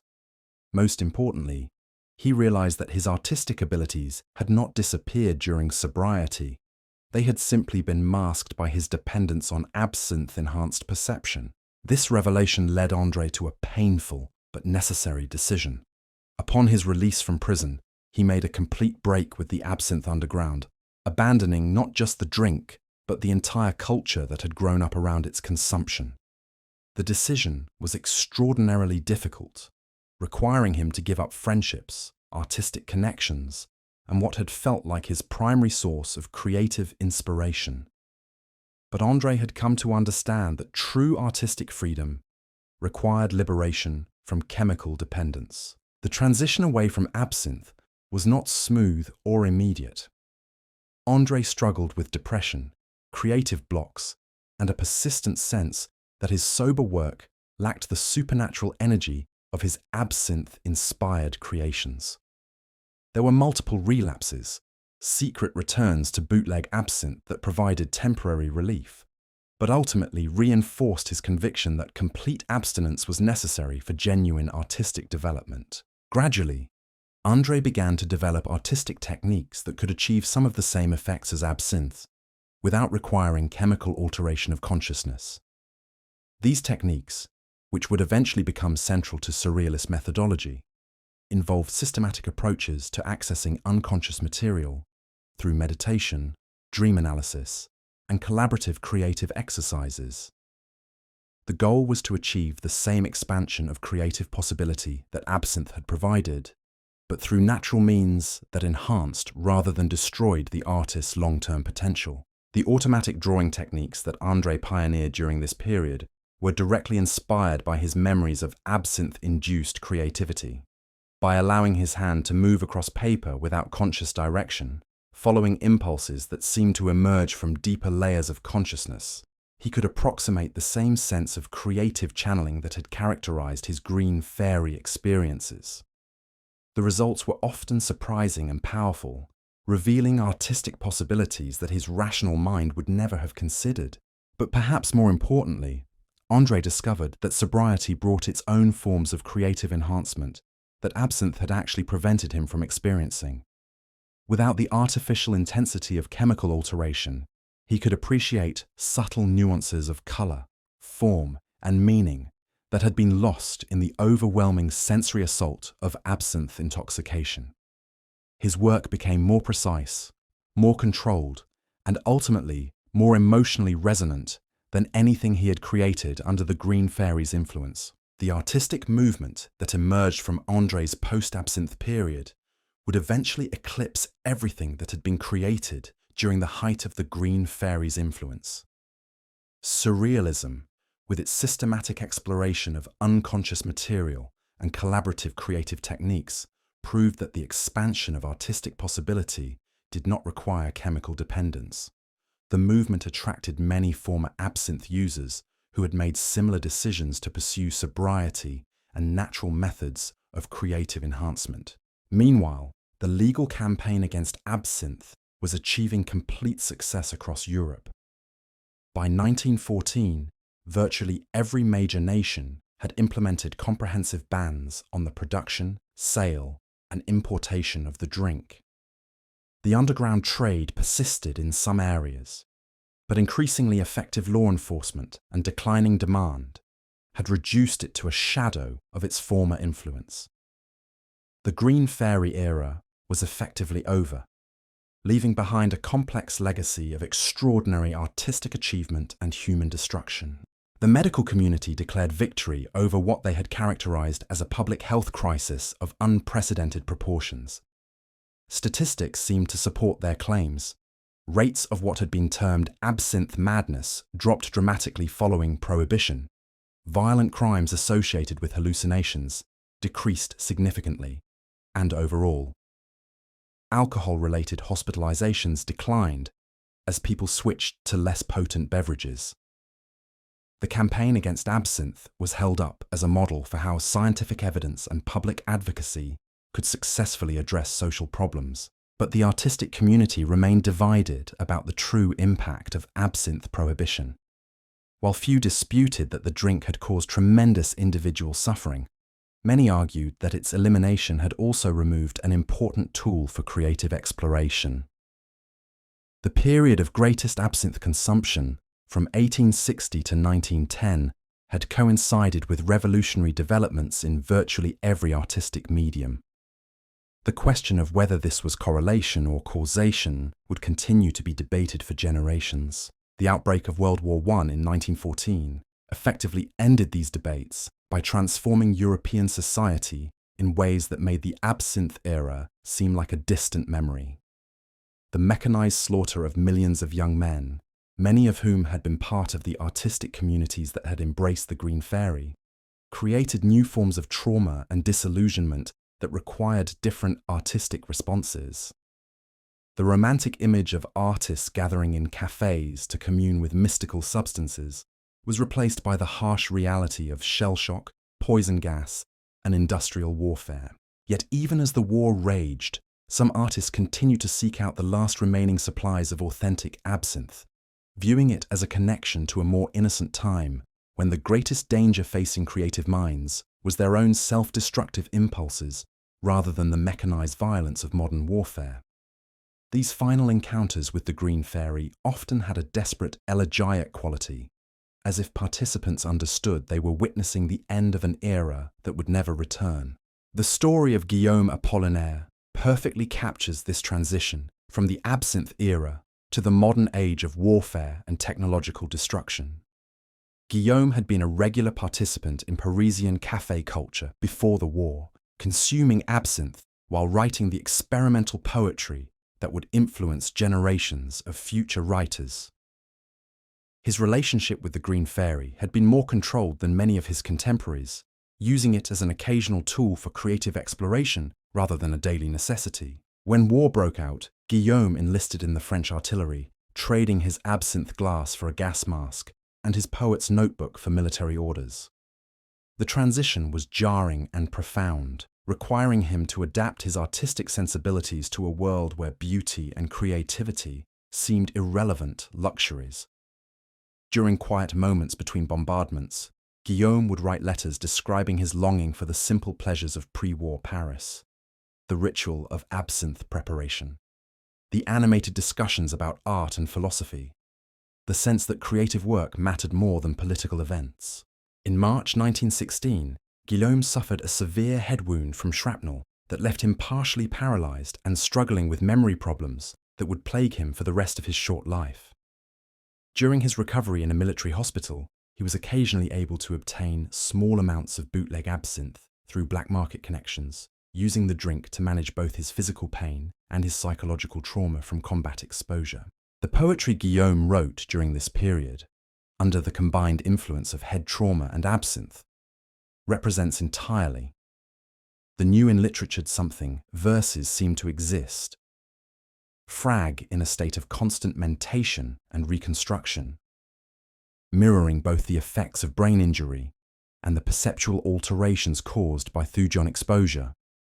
Words appeared and disappeared without warning, meanings shifted in the middle of sentences, and the overall effect was of consciousness itself being shattered and reassembled in new configurations. This fragmented aesthetic would prove to be prophetic of the artistic movements that would dominate the post-war period. The certainties and continuities that had characterized pre-war culture had been permanently destroyed by the mechanized slaughter of the trenches, and artists needed new techniques to express the experience of living in a world where traditional values and beliefs no longer provided reliable guidance. Guillaume's absinthe-influenced war poetry provided a template for expressing this condition of permanent uncertainty and fragmentation. When Guillaume died in November 1918, just 2 days before the armistice that ended the war, his death seemed to mark the final closing of the absinthe era.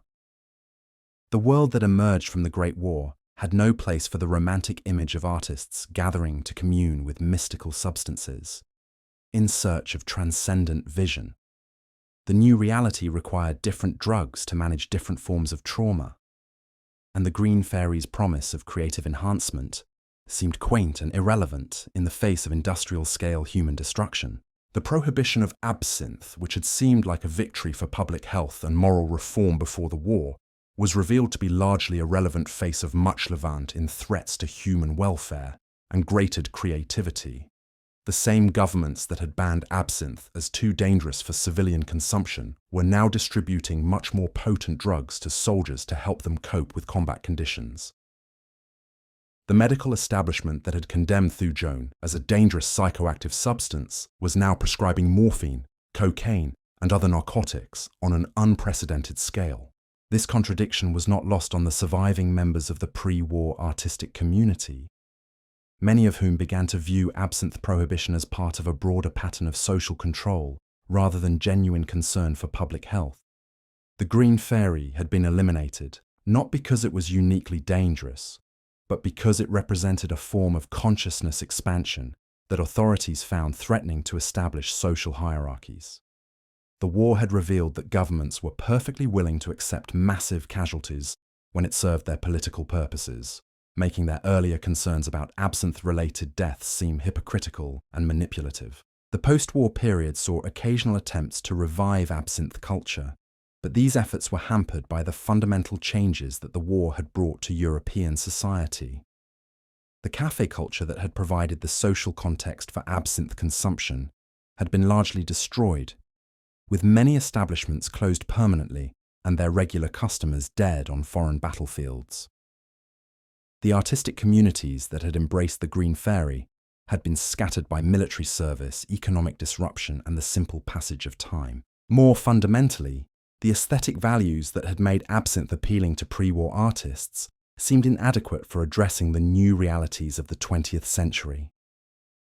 The drink's promise of enhanced perception and creative inspiration had been based on romantic notions of individual artistic genius that the war had revealed to be naive and self-indulgent. The new art forms that emerged from the post-war period emphasized collective action, political engagement, and social criticism rather than the personal transcendence that absinthe had seemed to offer. The Dadaist movement, which emerged directly from the trauma of the Great War, explicitly rejected the aesthetic values that had characterized the Absinthe era. Where pre-war artists had sought beauty, transcendence, and enhanced perception, the Dadaists embraced ugliness, meaninglessness, and the systematic destruction of traditional artistic categories. Their performances and installations were designed to shock and disturb rather than inspire, reflecting a world where beauty itself had been revealed as a dangerous illusion. Yet even as they rejected the romantic idealism of the Absinthe era, many Dadaist artists continued to experiment with consciousness-altering substances in search of new forms of creative expression. The difference was that these experiments were now undertaken with a much more cynical and analytical attitude, viewing altered states of consciousness as tools for social criticism rather than paths to transcendent vision. The playful reverence that had characterized pre-war Absinthe culture was replaced by a harsh pragmatism that treated all drugs as potential weapons in the war against bourgeois respectability. This shift in attitude toward consciousness-altering substances reflected broader changes in how European society understood the relationship between individual experience and social reality. The pre-war belief that personal transcendence could somehow transform society had been thoroughly discredited by the mechanized slaughter of the trenches. The new generation of artists understood that meaningful change required collective political action rather than individual spiritual development, and their drug use reflected this understanding. The final chapter of the Absinthe story played out in the economic chaos of the 1920s and 1930s, as Europe struggled to rebuild itself from the devastation of the Great War.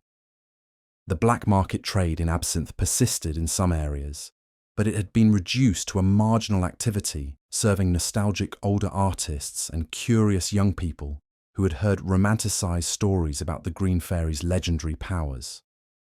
The quality of bootleg absinthe continued to decline as experienced distillers died or abandoned the trade, making the drink increasingly dangerous for the few who still sought it out. The most poignant encounters with absinthe during this period often involved aging artists who had been part of the pre-war café culture, attempting to recapture something of their lost youth through communion with the Green Fairy.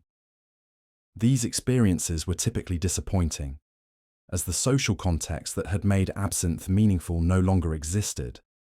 Drinking alone in shabby apartments or cheap hotels, these survivors of a vanished era found that the Green Fairy could no longer provide the sense of connection and transcendence that had made her so compelling in her heyday. The rise of fascism across Europe in the 1930s effectively ended even these marginal survivals of absinthe culture. The new totalitarian regimes viewed any form of consciousness alteration as potentially subversive, and they had the organizational capacity to eliminate underground drug trades with unprecedented efficiency. The romantic individualism that had characterized the Absinthe era was completely incompatible with the collective mobilization that fascist movements demanded, and the few remaining devotees of the Green Fairy found themselves targets of systematic persecution. By the outbreak of World War II in 1939, authentic absinthe had essentially disappeared from European culture.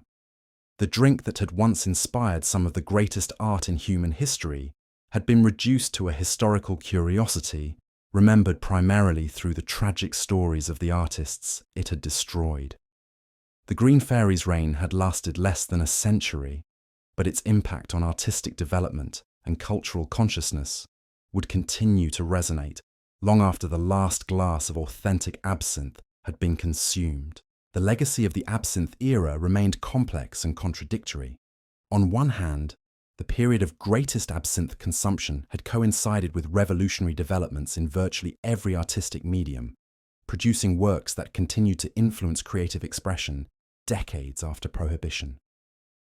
On the other hand, the human cost of this creative explosion had been enormous, claiming the lives and sanity of countless talented individuals who might otherwise have made even greater contributions to human culture. The medical understanding of absinthe's effects had evolved considerably since the early days of Prohibition, with researchers recognizing that many of the symptoms attributed to thujone poisoning were actually the result of alcohol abuse, complicated by toxic additives in bootleg preparations. Modern studies suggested that authentic absinthe, consumed in moderation, was probably no more dangerous than other high-proof spirits. But this scientific vindication came too late to matter for the artists who had paid the ultimate price for their devotion to the Green Fairy. The cultural memory of the Absinthe era became increasingly romanticized as the harsh realities of the 20th century made the Belle Époque seem like a golden age of artistic freedom and creative possibility. Writers and filmmakers began to portray absinthe consumption as a noble form of artistic dedication rather than dangerous drug abuse, focusing on the creative achievements while minimizing the human costs. This romanticization served contemporary needs for inspiring stories about artistic commitment, but it also perpetuated dangerous myths about the relationship between consciousness alteration and creative achievement. The question of whether the extraordinary artistic output of the Absinthe era could have been achieved through natural means remained unanswered and perhaps unanswerable. The historical record clearly documented both the creative achievements and the human destruction that had characterized the Green Fairy's influence, but determining the causal relationships between these phenomena required counterfactual speculation about what might have happened under different circumstances. What seemed clear was that absinthe had served as both catalyst and symbol for a particular historical moment when European culture was undergoing fundamental transformation. The drink had provided a means for artists to explore altered states of consciousness at precisely the time when traditional forms of artistic expression were proving inadequate for addressing the complexities of modern urban life. Whether absinthe had caused this cultural transformation or simply facilitated it remained an open question, but its role as a vehicle for creative experimentation during a crucial period of artistic development was undeniable. The Green Fairy's story thus became a cautionary tale about the seductive power of chemical shortcuts to creative achievement, but also a reminder of the extraordinary artistic possibilities that could emerge when talented individuals were willing to risk everything in pursuit of transcendent vision. The tragedy was not that absinthe had failed to deliver on its promises, but that it had delivered too well, providing access to forms of creative experience that proved impossible to sustain without ultimately destroying those who sought them. As the 20th century progressed and new forms of consciousness-altering substances became available to artistic communities, the lessons of the Absinthe era remained relevant. Each generation of creative individuals faced the same fundamental choice between the safety of natural consciousness and the risks of chemical enhancement. The story does both of the Green Fairy serve warning and inspiration, reminding future artists that the path to transcendent vision was always dangerous, but that the alternative might be a life of comfortable mediocrity that served neither art nor the human spirit. The final irony of the Absinthe story was that prohibition had ultimately enhanced rather than diminished the Green Fairy's cultural influence. By making the drink forbidden and dangerous, authorities had transformed it from a simple beverage into a powerful symbol of artistic rebellion and creative freedom.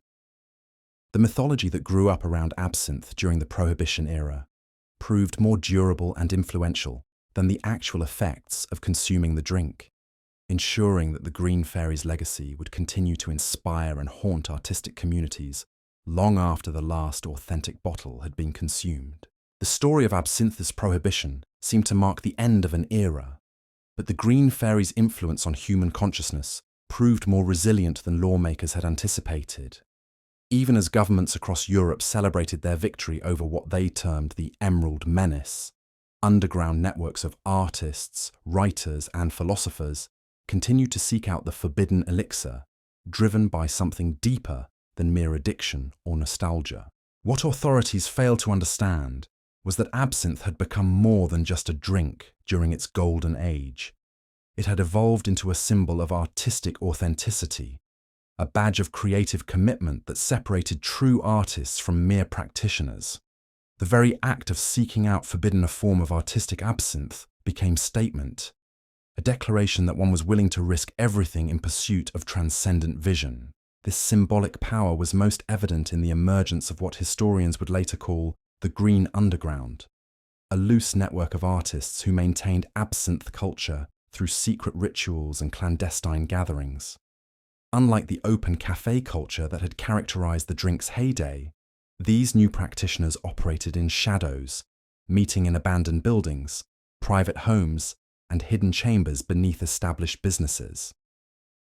The secrecy added layers of meaning to the absinthe experience, transforming each encounter with the Green Fairy into an act of rebellion against societal constraints. The most influential of these underground groups was the Society of Emerald Seekers, founded in Prague in 1913 by a mysterious figure known only as the Wormwood Prophet. This organization attracted artists from across Central Europe who had been driven underground by increasingly strict prohibition enforcement. Unlike earlier absinthe societies that had focused primarily on consumption and creative enhancement, the Emerald Seekers developed elaborate philosophical frameworks around the drink, treating it as a sacrament in a new form of artistic religion. The Prophet, whose real identity was never discovered by authorities, claimed to have access to original absinthe formulations from before the era of mass production and adulteration. According to members who survived the organization's eventual dissolution, these authentic preparations produced effects that were markedly different from the bootleg varieties that had flooded black markets following Prohibition. The genuine absinthe was said to provide clarity rather than chaos, inspiration rather than hallucination, creative focus rather than destructive obsession. Whether these claims were accurate or simply the result of wishful thinking among desperate artists remains unclear. What is documented is that the Society of Emerald Seekers attracted some of the most innovative young artists of the pre-war period, including several who would later become central figures in the development of abstract expressionism and experimental literature. Their influence extended far beyond their relatively small membership, as ideas and techniques developed during secret absinthe ceremonies spread throughout European artistic communities. Franz Kafka first encountered the Society of Emerald Seekers in the winter of 1914, during one of his frequent visits to Prague's literary underground. The young writer had been struggling with what he described as the impossibility of writing, feeling trapped between his day job at an insurance company and his burning desire to create literature that could capture the alienation and anxiety of modern urban existence. A friend who belonged to the society suggested that communion with the Green Fairy might provide the breakthrough Franz desperately needed. The initiation ceremony took place in the basement of a defunct brewery, where the Wormwood Prophet had created an elaborate shrine dedicated to absinthe's legendary, was filled with green powers. The room candles, mirrors that reflected and multiplied the flickering light, and bottles containing various preparations of the forbidden drink. The atmosphere was simultaneously sacred and transgressive, combining religious reverence with the thrill of illegal activity. Franz's first taste of authentic absinthe produced effects that he would later describe as the sudden ability to see the machinery behind reality. The familiar world of Prague, with its ancient buildings, V's, and narrow streets, remained nearly unchanged, but Franz could suddenly perceive the hidden systems of power and control that shaped everyday experience. The bureaucratic processes that dominated his professional life revealed themselves as manifestations of larger forces that reduced human beings to mere components in vast, incomprehensible machines. This revelation provided Franz with the conceptual framework he needed to begin writing the stories that would establish his reputation as one of literature's most penetrating analysts of modern alienation. The metamorphosis, begun just days after his first absinthe experience, emerged directly from his Green Fairy-enhanced perception of how economic and social systems could transform human beings into something unrecognizable. The story's matter-of-fact treatment of impossible transformation perfectly captured the way absinthe revealed ordinary reality to be far stranger and more threatening than surface appearances suggested. But Franz's relationship with absinthe was complicated by his naturally anxious temperament and his growing awareness of the drink's destructive potential. Unlike artists who embrace the green fairy's chaotic aspects, Franz sought to harness its revelatory power while maintaining rational control over his creative process. He developed elaborate rituals around absinthe consumption, using specific doses at predetermined times to enhance his writing without surrendering completely to the substance's influence. This disciplined approach allowed Franz to avoid the worst excesses that had destroyed so many of his artistic predecessors, but it also limited his access to absinthe's most transformative effects. His writing during this period was brilliant and innovative, but it lacked the supernatural intensity that had characterized works created under the Green Fairy's complete dominion. Franz seemed to understand this writing trade diary in his that he had chosen clarity over transcendence, survival over martyrdom. The outbreak of World War I forced Franz to abandon his absinthe experiments as the Society of Emerald Seekers dissolved under pressure from wartime security. The measure's wormwood profit disappeared entirely, taking with him the secrets of authentic absinthe preparation that had made the Society's ceremonies so powerful. Franz's subsequent attempts to recreate his early absinthe experiences using boot were uniformly disappointing, producing only the crude intoxication and unpleasant side effects associated with adulterated versions of the drink. This loss of access to genuine absinthe coincided with Franz's development of the literary techniques that would make him famous. Forced to achieve altered states of consciousness through natural means, he began experimenting with extreme sleep deprivation, prolonged fasting, and other forms of physical stress that could approximate some of absinthe's consciousness-expanding effects.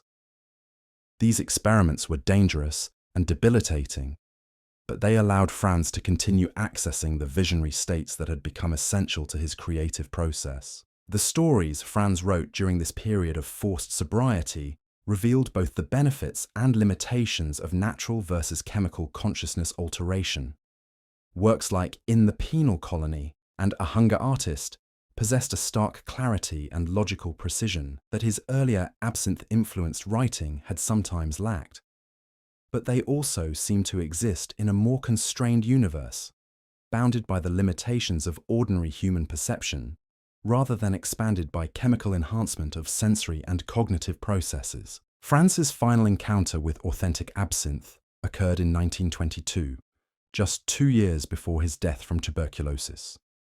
A former member of the Society of Emerald Seekers had managed to preserve a single bottle of the Wormwood Prophet's original preparation, saving it for what he considered a worthy recipient. When Franz's declining health made it clear that his time was limited, the bottle was offered as a final gift to an artist who had sacrificed his relationship with the Green Fairy for the sake of literary survival. The experience was profoundly different from Franz's earlier absinthe encounters, coloured by his awareness that this would likely be his last opportunity to commune with the substance that had shaped his artistic development. Instead of the revelatory visions that had characterized his initial experiences, Franz found himself overwhelmed by a sense of profound sadness for all the creative possibilities that Prohibition had destroyed. He spent the evening writing letters to artists who had died from absinthe abuse, trying to articulate what their sacrifice had meant for the development of human consciousness. The final piece Franz wrote under absinthe's influence was a short story called The Green Door, which remained unpublished until decades after his death. The story described a man who discovers a door in his apartment that leads to a realm where all the artists destroyed by the Green Fairy continue to create works of impossible SP. The protagonist ends increasing beauty. Amounts of time in this alternate dimension, gradually losing his connection to ordinary reality until he becomes permanently trapped in a world of pure aesthetic experience. The story served as Franz's meditation on the ultimate meaning of the absinthe era and its tragic conclusion. He seemed to suggest that the artists who had died from Green Fairy abuse had not simply been destroyed by chemical addiction, but had been consumed by their own commitment to transcendent vision. Their deaths were not meaningless tragedies, but sacrifices made in service of expanding human consciousness beyond natural limitations. This interpretation of the Absinthe era's casualties as martyrs rather than victims became increasingly common among artists who had survived Prohibition. The romantic mythology that grew up around figures like Van Gogh, Wilde, and Toulouse-Lautrec emphasized their dedication to artistic truth rather than their struggles with substance abuse. This mythologizing served important psychological functions for surviving artists, allowing them to find meaning in their colleagues' destruction while justifying their own continued experiments with consciousness alteration. The Green Fairy's influence on artistic development continued through indirect channels long after authentic absinthe had disappeared from European culture. Artists who had experienced the drink's effects during its heyday became teachers and mentors to younger generations, passing on techniques and perspectives that had emerged from absinthe-enhanced consciousness. These influences were often subtle and unacknowledged, embedded in artistic methods and aesthetic philosophies rather than explicitly connected to chemical enhancement. Salvador Dali's surrealist techniques, for example, bore clear traces of absinthe influence, even though the Spanish artist had never consumed the drink himself.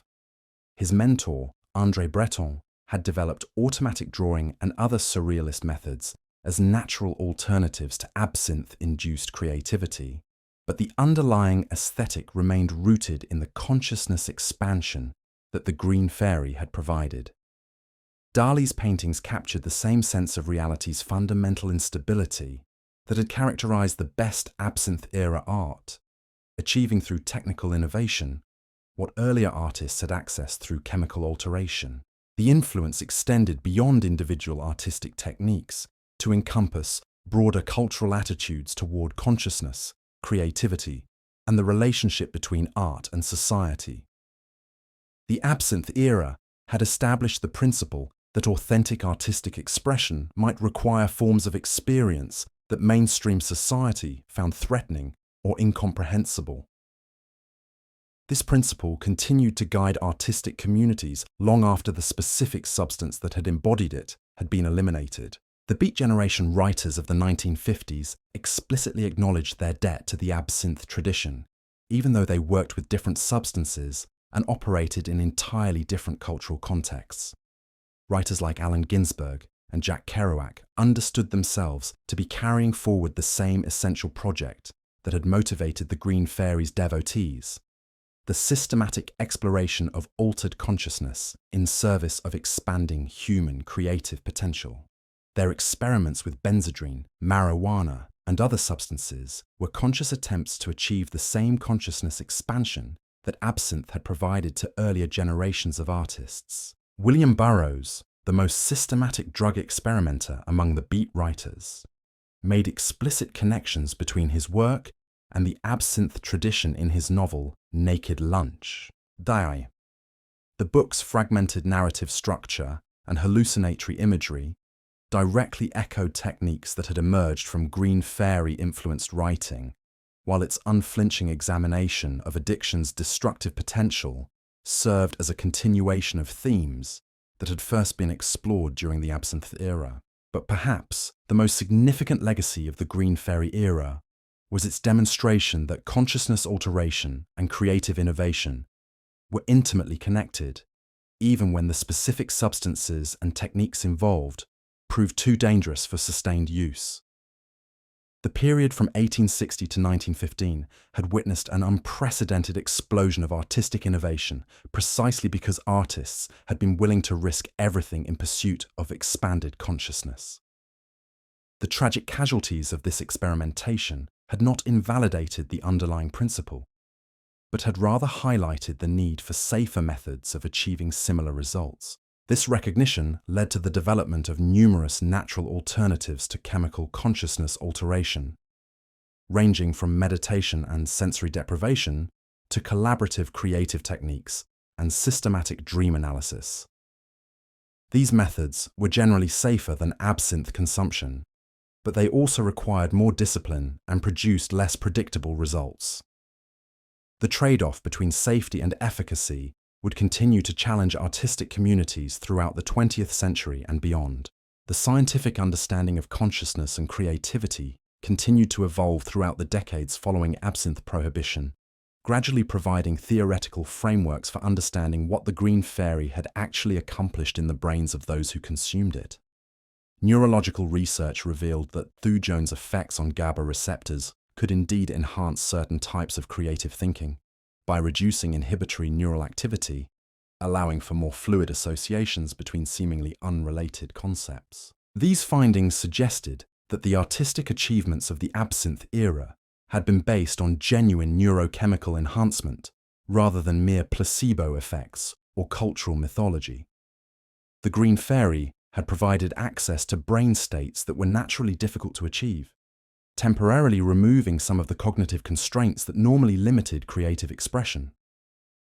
The tragedy was that this enhancement came at the cost of long-term neural damage that ultimately destroyed the very capacities it had temporarily enhanced. Modern pharmaceutical research began exploring the possibility of developing synthetic compounds that could provide absinthe-like creative enhancement without the toxic side effects that had made the original drink so dangerous. These efforts were complicated by legal and ethical concerns about consciousness-altering substances, but they represented a continuation of the same fundamental human drive that had motivated the original green fairy enthusiasts. The cultural memory of the absinthe era, meanwhile, became increasingly romanticized, as the harsh realities of 2 world wars and economic depression made the Belle Époque seem like a golden age of artistic freedom and creative possibility. Popular culture began portraying absinthe consumption as a glamorous form of bohemian rebellion rather than a dangerous form of substance abuse, focusing on the aesthetic achievements while minimizing the human costs. This romanticization was evident in the numerous films, novels, and songs that used ab to evsin the imagery, oak artistic authenticity and creative passion.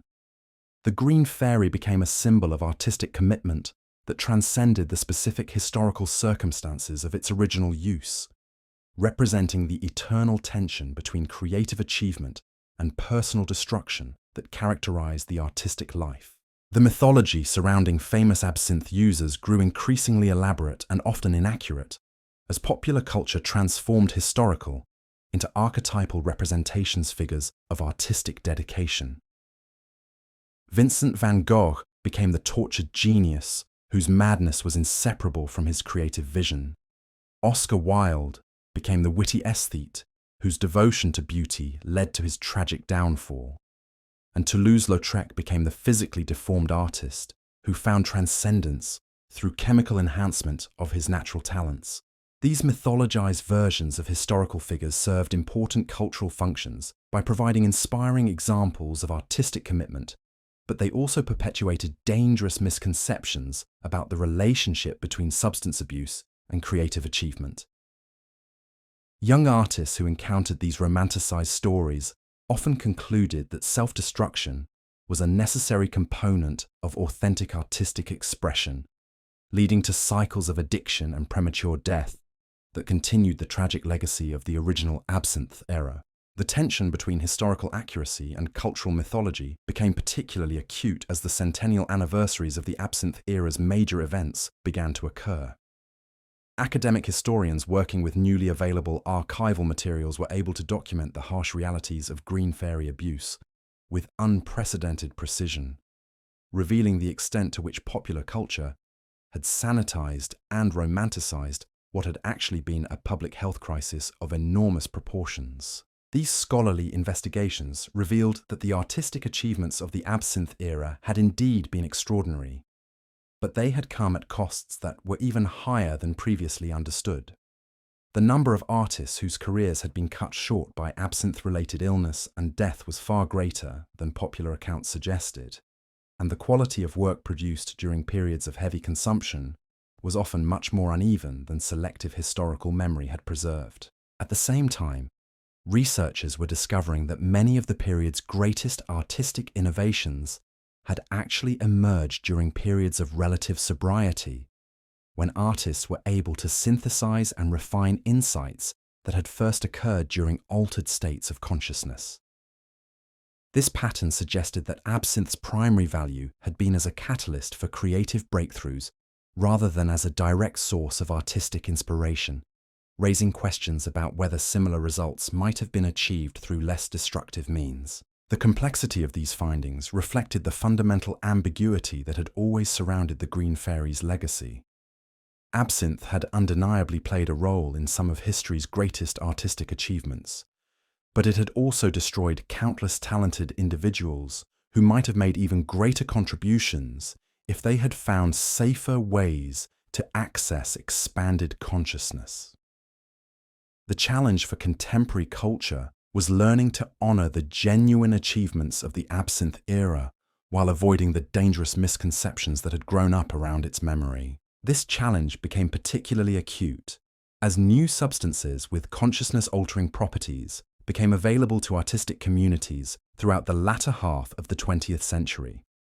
Each generation of creative individuals faced versions of the same choices that had confronted the original absinthe enthusiasts, and each had to navigate the tension between the desire for transcendent experience and the need for long-term survival and productivity. The lessons of the absinthe era remained relevant because they illuminated fundamental aspects of human consciousness and creativity that transcended the specific substances and historical circumstances involved. The Green Fairy had provided a window into the extraordinary creative potential that lay dormant within ordinary human consciousness, while simultaneously demonstrating the dangers of pursuing that potential through chemical shortcuts that bypassed the natural development of creative abilities. The ultimate legacy of the Absinthe era was thus neither purely positive nor purely negative, but rather a complex mixture of inspiration and warning that continued to influence artistic communities more than a century after the last authentic Green Fairy had been consumed. The emerald elixir that had promised to unlock human creative potential had indeed delivered on that promise, but at costs that proved ultimately unsustainable for both individual artists and the broader cultural communities they served. As new methods of consciousness exploration continued to emerge, the Absinthe story served as a reminder that the pursuit of transcendent vision would always involve risks and trade-offs that required careful consideration. The Green Fairy had shown what was possible when human beings were willing to risk everything in pursuit of expanded consciousness, but she had also demonstrated that such risks could only be justified if they ultimately served the broader goal of enhancing human creative potential, rather than simply satisfying individual desires for extraordinary experience. The conversation about absinthe's true legacy would continue as long as human beings remained interested in pushing the boundaries of consciousness and creativity. Each new generation would have to decide for themselves whether the achievements of the Green Fairy era justified its costs, and whether the lessons learned from that extraordinary period could guide future explorations of human outcomes. The more productive, more sustainable, and ultimately potential toward Green Fairy's reign had ended, but her influence on human consciousness would prove as enduring as the greatest artworks she had inspired. In the end, perhaps that was the most fitting tribute to a substance that had promised immortality through art while delivering mortality through excess. The Absinthe era had burned brightly and briefly, leaving behind a complex legacy that would continue to illuminate the eternal human struggle between creation and destruction, transcendence and survival, the possible and the sustainable. The irony of Prohibition was that it arrived just as scientists were beginning to understand what absinthe actually did to the human brain. Dr. Heinrich Weber at the University of Vienna had spent years studying the neurological effects of thujone, and his findings in 1915 revealed something extraordinary. The compound didn't just intoxicate the brain like alcohol, it fundamentally rewired neural pathways in ways that enhanced pattern recognition and creative association. The same mechanism that allowed artists to see impossible connections between colors, sounds, and emotions was also creating permanent changes in brain chemistry that made normal life increasingly unbearable. Weber's research showed that moderate thujon exposure could actually strengthen certain cognitive functions, particularly those involved in artistic perception and creative problem-solving. The tragedy was that by the time his findings were published, authentic absinthe had already been banned across most of Europe, and the only available versions were crude bootleg preparations that contained dangerous levels of the active compounds along with toxic adulterants that masked any potential benefits. The scientific vindication came too late for the thousands of artists who had already paid the ultimate price for their communion with the Green Fairy. But Weber's work provided crucial insights into why absinthe had been so uniquely powerful compared to other alcoholic beverages, and why its effects on creative consciousness had been so profound and lasting. The drink hadn't just lowered inhibitions or provided liquid courage. It had actually enhanced the brain's ability to form novel connections between disparate concepts. This understanding helped explain why artists like Paul Cézanne had been able to develop entirely new approaches to representing visual reality while under absinthe's influence. The geometric abstractions that would later influence the development of Cubism emerged directly from Cézanne's ability to perceive the underlying mathematical structures that organized natural forms. This perception wasn't mystical or supernatural. It was the result of enhanced pattern recognition caused by thujon's effects on specific neural networks. The revelation that absinthe had provided genuine cognitive enhancement rather than mere intoxication added new layers of complexity to debates about its prohibition. Critics argued that banning the substance was equivalent to outlawing a tool that had proven essential for certain types of creative work, comparable to prohibiting artists from using specific pigments or musical instruments.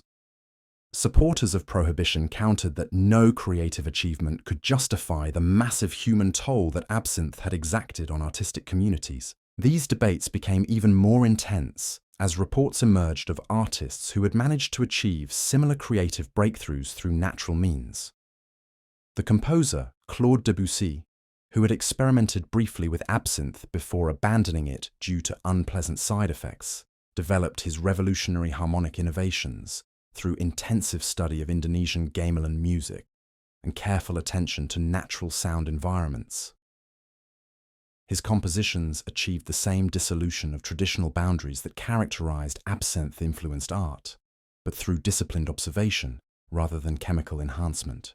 Debussy's example suggested that absinthe's creative effects could be replicated through dedicated practice and systematic exploration of altered consciousness states.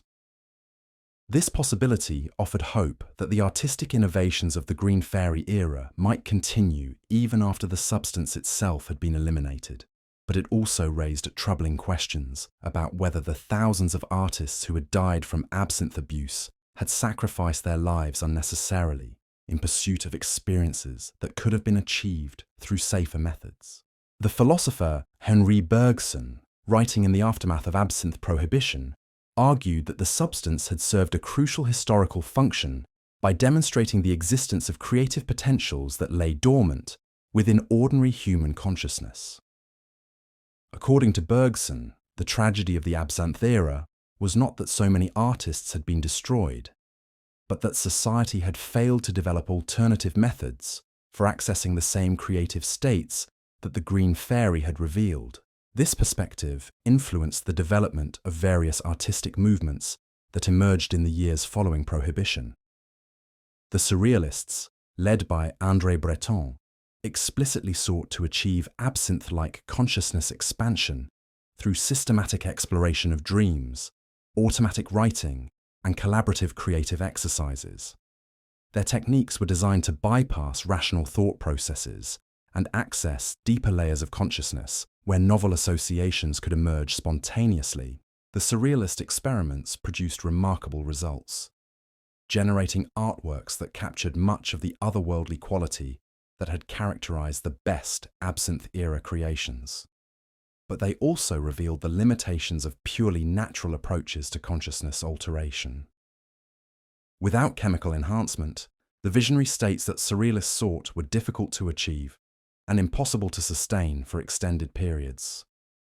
The movement's greatest successes often occurred during brief moments of inspiration that could not be reliably reproduced. Meanwhile, in remote areas where prohibition enforcement was less effective, small communities of artists continued to seek out the last remaining supplies of authentic absinthe. These final encounters with the Green Fairy took on an almost religious significance, as participants understood they were witnessing the end of an era that would never return. The ceremonies became elaborate rituals designed to honor not just the drink itself, but the entire cultural tradition that had grown up around its consumption. One of the most documented final absinthe gatherings took place in a remote mountain village in Switzerland during the summer of 1920. A group of aging artists who had been part of the pre-war Parisian café scene had pooled their resources to purchase what was believed to be one of the last bottles of genuine Pernod absinthe. Produced before Prohibition had forced the company to reformulate their product without wormwood. The gathering included Émile Bernard, a painter who had been close friends with Vincent van Gogh during the latter's final years, and Paul Sérusier, a founding member of the Nabis movement who had used absinthe to enhance his exploration of color theory. Also present was Maurice Utrillo, whose paintings of Montmartre had captured the essence of the neighborhood during its absinthe-soaked heyday, and Suzanne Valadon, one of the few female artists to have been fully accepted into the male-dominated world of Green Fairy devotees. The ceremony began at sunset with the careful preparation of 4 glasses of absinthe, using the traditional ritual that all participants remembered from their youth. The sugar cubes were placed with reverent precision. The water was dripped with ceremonial slowness, and the transformation from clear green liquid to opalescent milky substance was observed in complete silence. Each participant understood that this louche effect, which they had witnessed thousands of times before, was occurring for what might be the final time in human history. As the absinthe took effect, the conversation turned of friends to memories and colleagues who had been claimed by the Green Fairy's destructive embrace. They spoke of Vincent's tragic end in Auvers-sur-Oise, of Oscar's lonely death in a cheap de Toulouse-Lautrec Parisian hotel, of Henri's final collapse in his mother's arms. But they also celebrated the extraordinary works that had emerged from those abbreviated lives, the paintings and poems and plays that continue to move and inspire people decades after their creators had succumbed to absinthe's fatal allure. Émile Bernard, whose voice had grown weak with age but whose memory remained sharp, recounted his final conversation with Vincent just days before the artist's suicide. Vincent had spoken of feeling trapped between 2 equally unacceptable fates: madness or mediocrity. The absinthe that had unlocked his greatest creative periods had also made normal life unbearable, creating a cycle of dependence that seemed impossible to break. Bernard had watched helplessly as his friend chose death over the possibility of existing without the Green Fairy's enhancement. Paul Sérusier shared his own struggles with absinthe addiction, describing the years of creative frustration that had followed his decision to abandon the drink in favor of sobriety. His paintings had become more technically proficient, but less emotionally powerful, as if some essential spark had been extinguished when he gave up chemical enhancement of his perceptions. The choice between artistic transcendence and personal survival had haunted him for decades, and he had never been entirely convinced that he had chosen correctly. Maurice Utrillo spoke of the changing character of Montmartre, as Prohibition had gradually eliminated the café culture that had made the neighborhood famous. The artists' quarter had become increasingly commercial and touristy, catering to visitors who want Bohemian life without sanitized version of bod to experience any of the genuine risks that had characterized the absinthe era.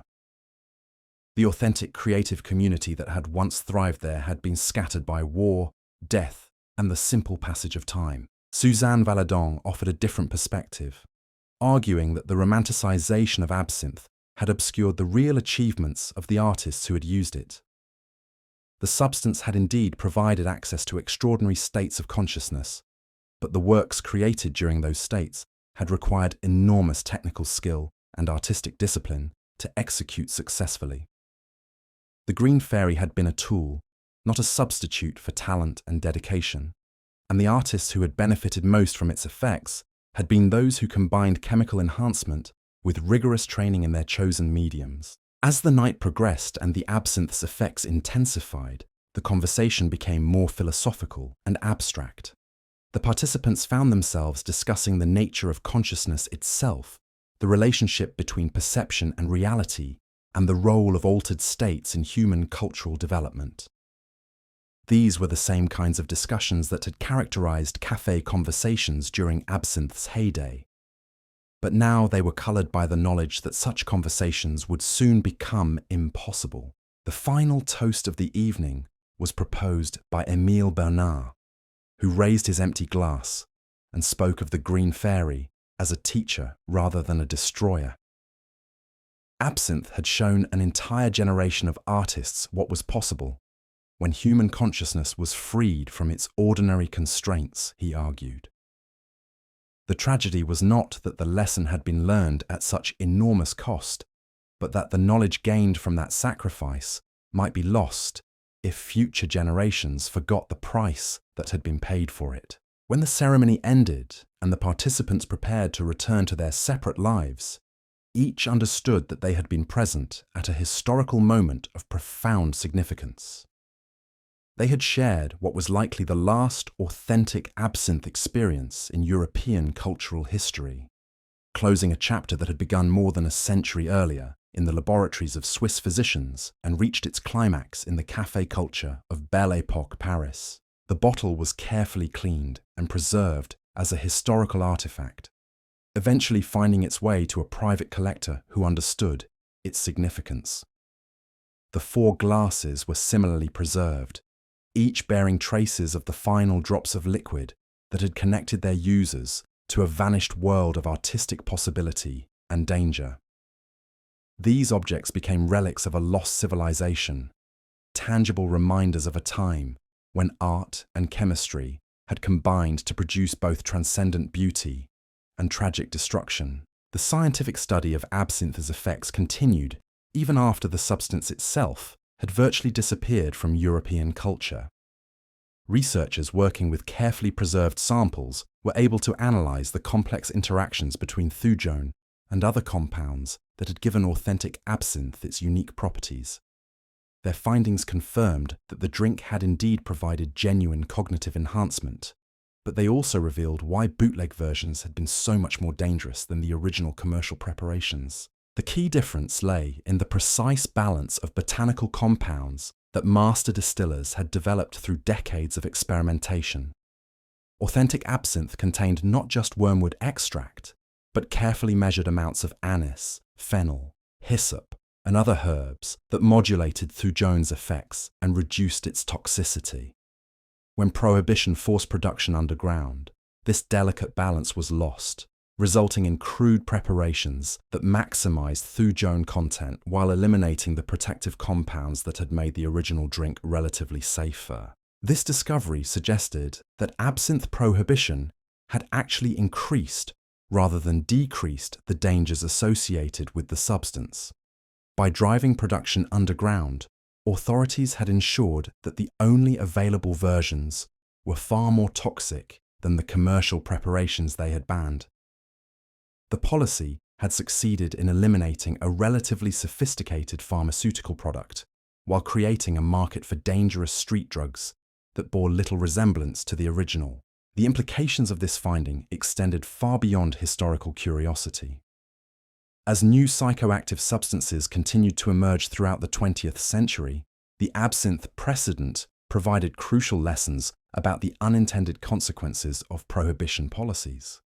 The pattern of driving sophisticated pharmaceutical preparations underground, only to see them replaced by more dangerous alternatives, would be repeated countless times in subsequent decades. But perhaps the most important legacy of the absinthe era was its demonstration that human consciousness possessed creative potentials that remained largely untapped under ordinary circumstances. The extraordinary artistic achievements that had emerged during the Green Fairy's reign provided proof that the human brain was capable of far more than most people ever realized. The challenge for future generations would be finding safer ways to access these dormant capabilities without repeating the tragic mistakes that had characterized Absinthe's golden age. This challenge inspired numerous research programs aimed at understanding the neurological basis of creativity and developing non-chemical methods for enhancing artistic perception. Scientists began studying the brain states of highly creative individuals, looking for patterns that might be replicated through meditation, sensory manipulation, or other natural techniques. These investigations revealed that many of the consciousness changes associated with absinthe could indeed be achieved through disciplined practice, though the process required far more time and effort than simply consuming a chemical substance. The meditation techniques developed by Tibetan monks, for example, were found to produce brain states remarkably similar to those associated with mild thujone intoxication. Advanced practitioners could achieve sustained periods of enhanced pattern recognition and creative association without any chemical assistance.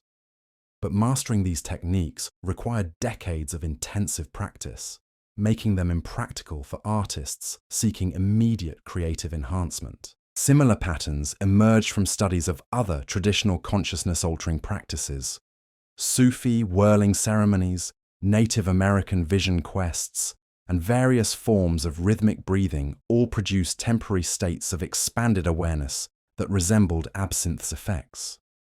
But these practices were embedded within complex cultural and spiritual traditions that provided crucial frameworks for integrating extraordinary experiences into ordinary life.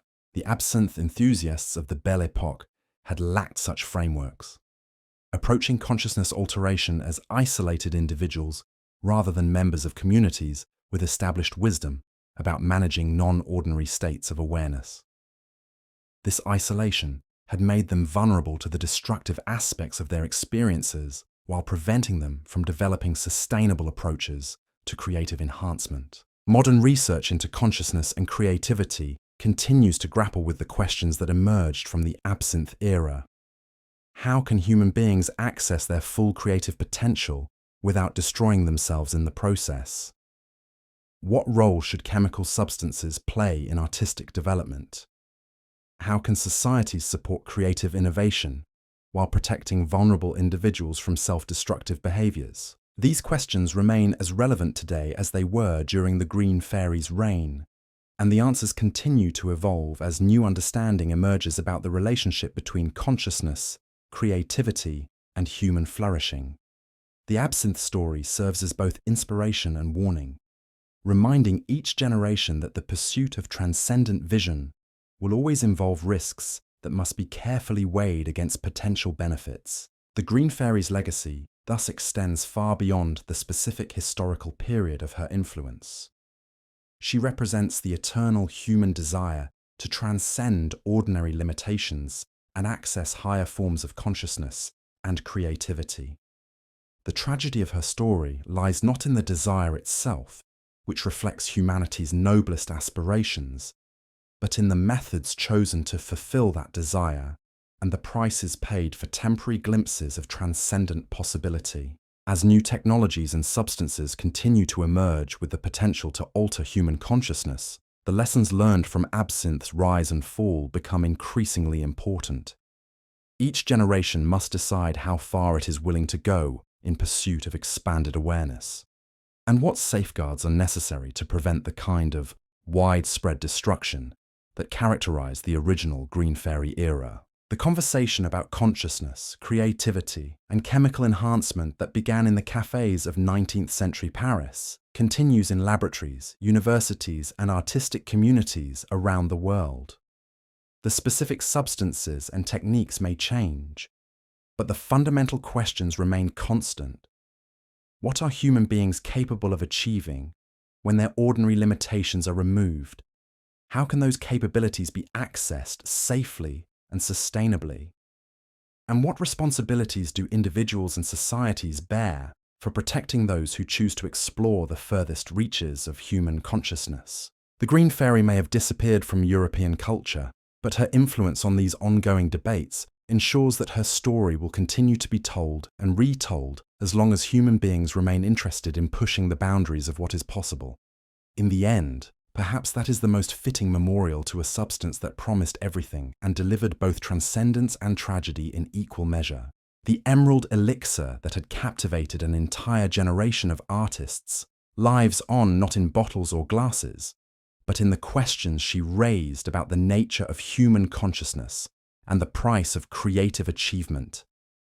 Those questions continue to challenge and inspire new generations of artists, scientists, and philosophers who seek to understand the mysterious relationship between the mind and its capacity for extraordinary experience. The Green Fairy's reign may have ended, but her influence on human understanding of consciousness and creativity ensures that her legacy will endure as long as people continue to dream of transcending the ordinary limitations of human awareness. In that sense, she achieved a form of immortality that even her most devoted followers could never have imagined, becoming not just a historical curiosity, but an enduring symbol of humanity's eternal quest for expanded consciousness and creative transcendence. The Green Fairy's story didn't end with prohibition and the death of her most famous devotees. Instead, it transformed into something even more powerful and enduring. A legend that would continue to seduce new generations of artists, writers, and dreamers who had never tasted the emerald elixir but hungered for the transcendent experiences it had promised.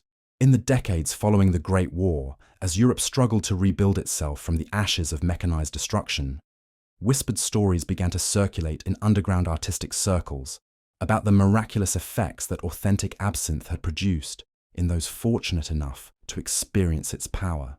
These stories grew more elaborate with each telling, transforming the harsh realities of addiction and death into romantic tales of artistic martyrdom and creative transcendence. And so the Green Fairy's reign came to an end, not with a single dramatic moment, but with the slow fade of emerald dreams into the harsh light of modern reality.